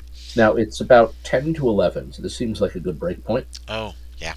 I think it's good too. Before Dempsey. So, and that way we'll know exactly where we're resuming next time with what Roland or Ronald or whatever his actual Dempsey. name is. Dempsey, Right.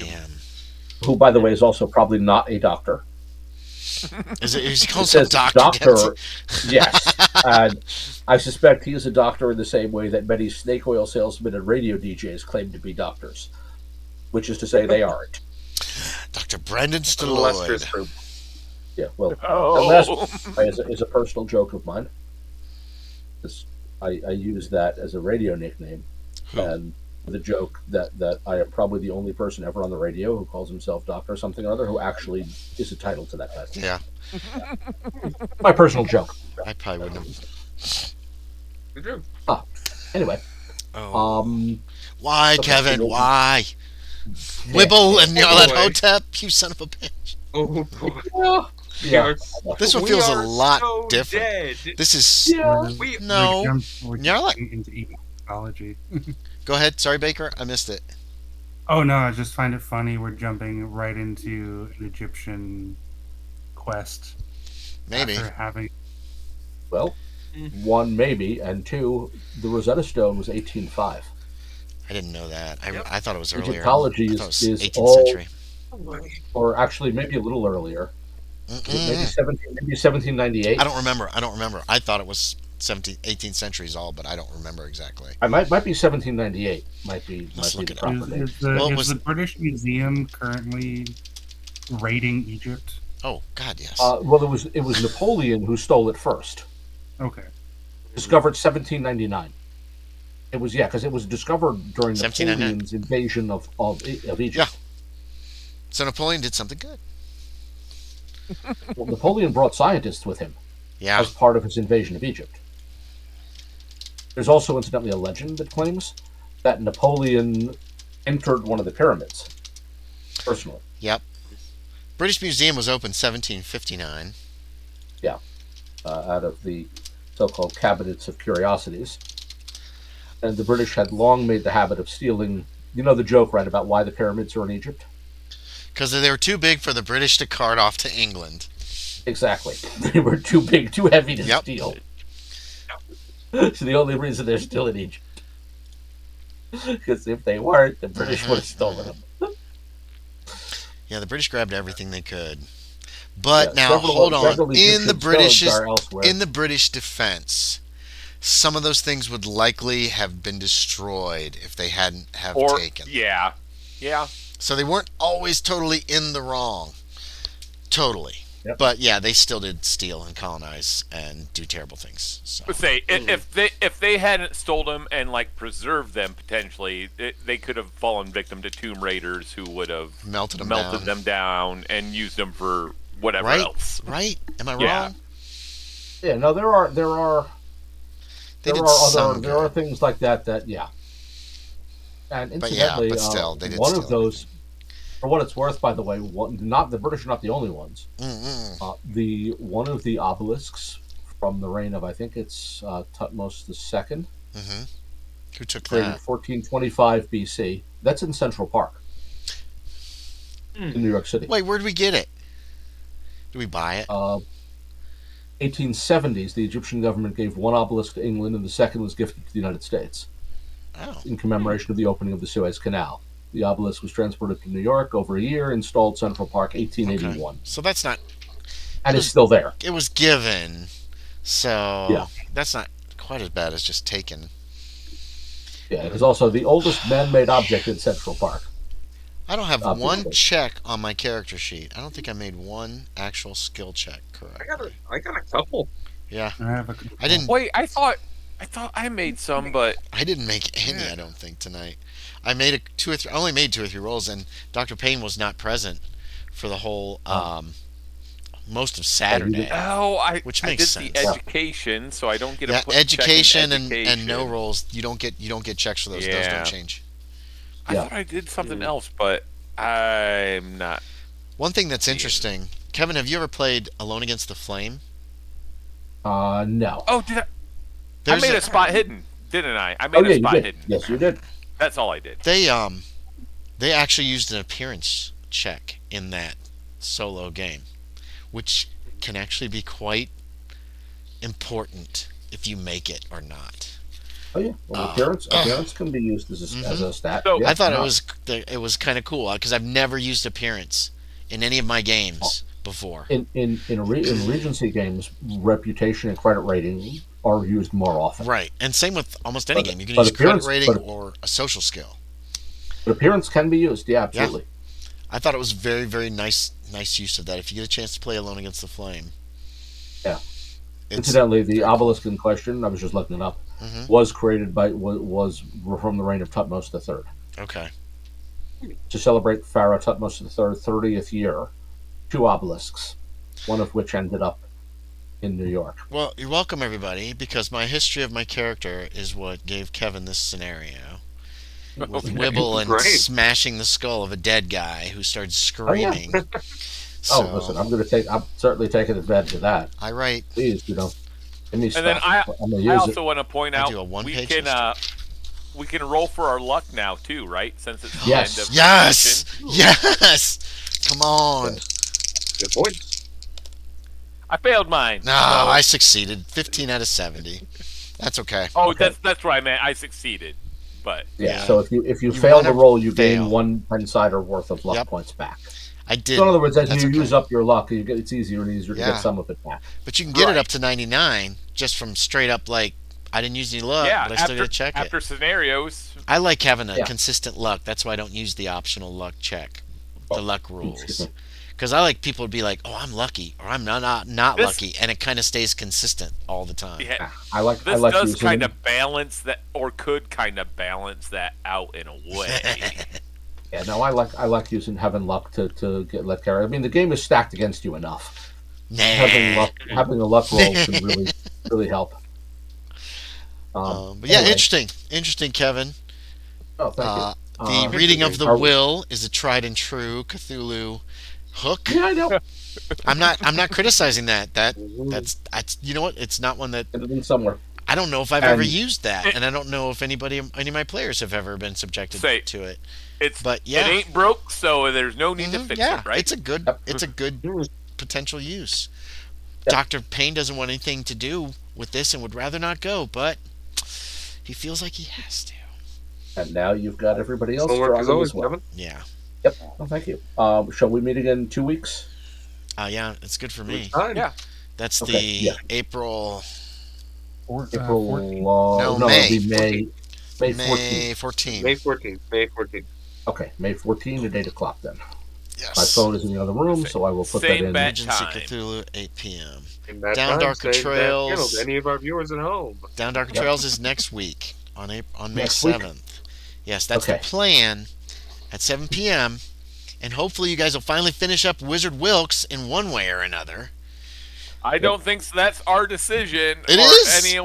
It's It's totally not- your decision. It's not mine. It's not mine and Kevin's. That's Yeah. true. It's mostly Sean's that you just have to decide to Right. do something. So Yeah.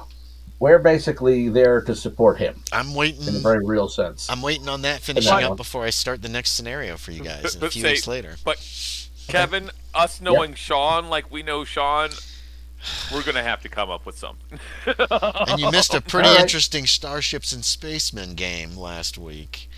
That which was Yeah. interesting. had a I Rigel probably- as the CO who had a 3 intelligence out of 18. I should have just bit the bullet and been captain though. I had a few thoughts, and so I started raising them up as questions throughout No, the game. that's but perfect. I could have, yeah. When he describes his character as dumb as rocks, I was like, oh, this is awesome. This is like Schlock Mercenary with Captain Tagon. Yeah, it's. It was I had fun. to catch a little time to get other stuff done. That's because okay. We're moving into finals week. By the 14th, however, that will be largely done. The next game that I plan to run a one-shot of for a playtest game, probably in a few months, not anytime soon, is going to be the Morrow Project. I don't know if any of you have heard of that. It's from 1980. And I have heard of it. I have never played it. Yeah, me neither. It's the 3rd edition of the game. It looks a little complex, but yeah, it's about the a bunch of rich guys got together and figuring the end of the world was coming, and essentially it's Fallout before Fallout existed. They built Okay. bunkers, they equipped them. There's supposed to be a prime base somewhere that was going to coordinate. You woke up 150 years later than you're supposed to. And you have equipment, you have some stuff. You got to figure out what the hell's going on with the world after the nuclear war. It's weird. The third page of the book has a list of all the places that were hit by nukes in the United States. Interesting. Oh, wow. I haven't gotten past that yet. I was like, what? But it looks Yeah, interesting. some of those early games, the writing was. The layout's Weird. terrible. It's really bad. Oh, But they God. gave a real nice background for it, so I'm happy with that. All right. Then. Okay, so I will I have see to some hop of you next. Yep. What's that? Let's say I goodnight will to the see some of you stream. next week at 7. Bye. Night Bye stream. for And the stream. rest of Bye you for at 8. stream. Bye, everybody.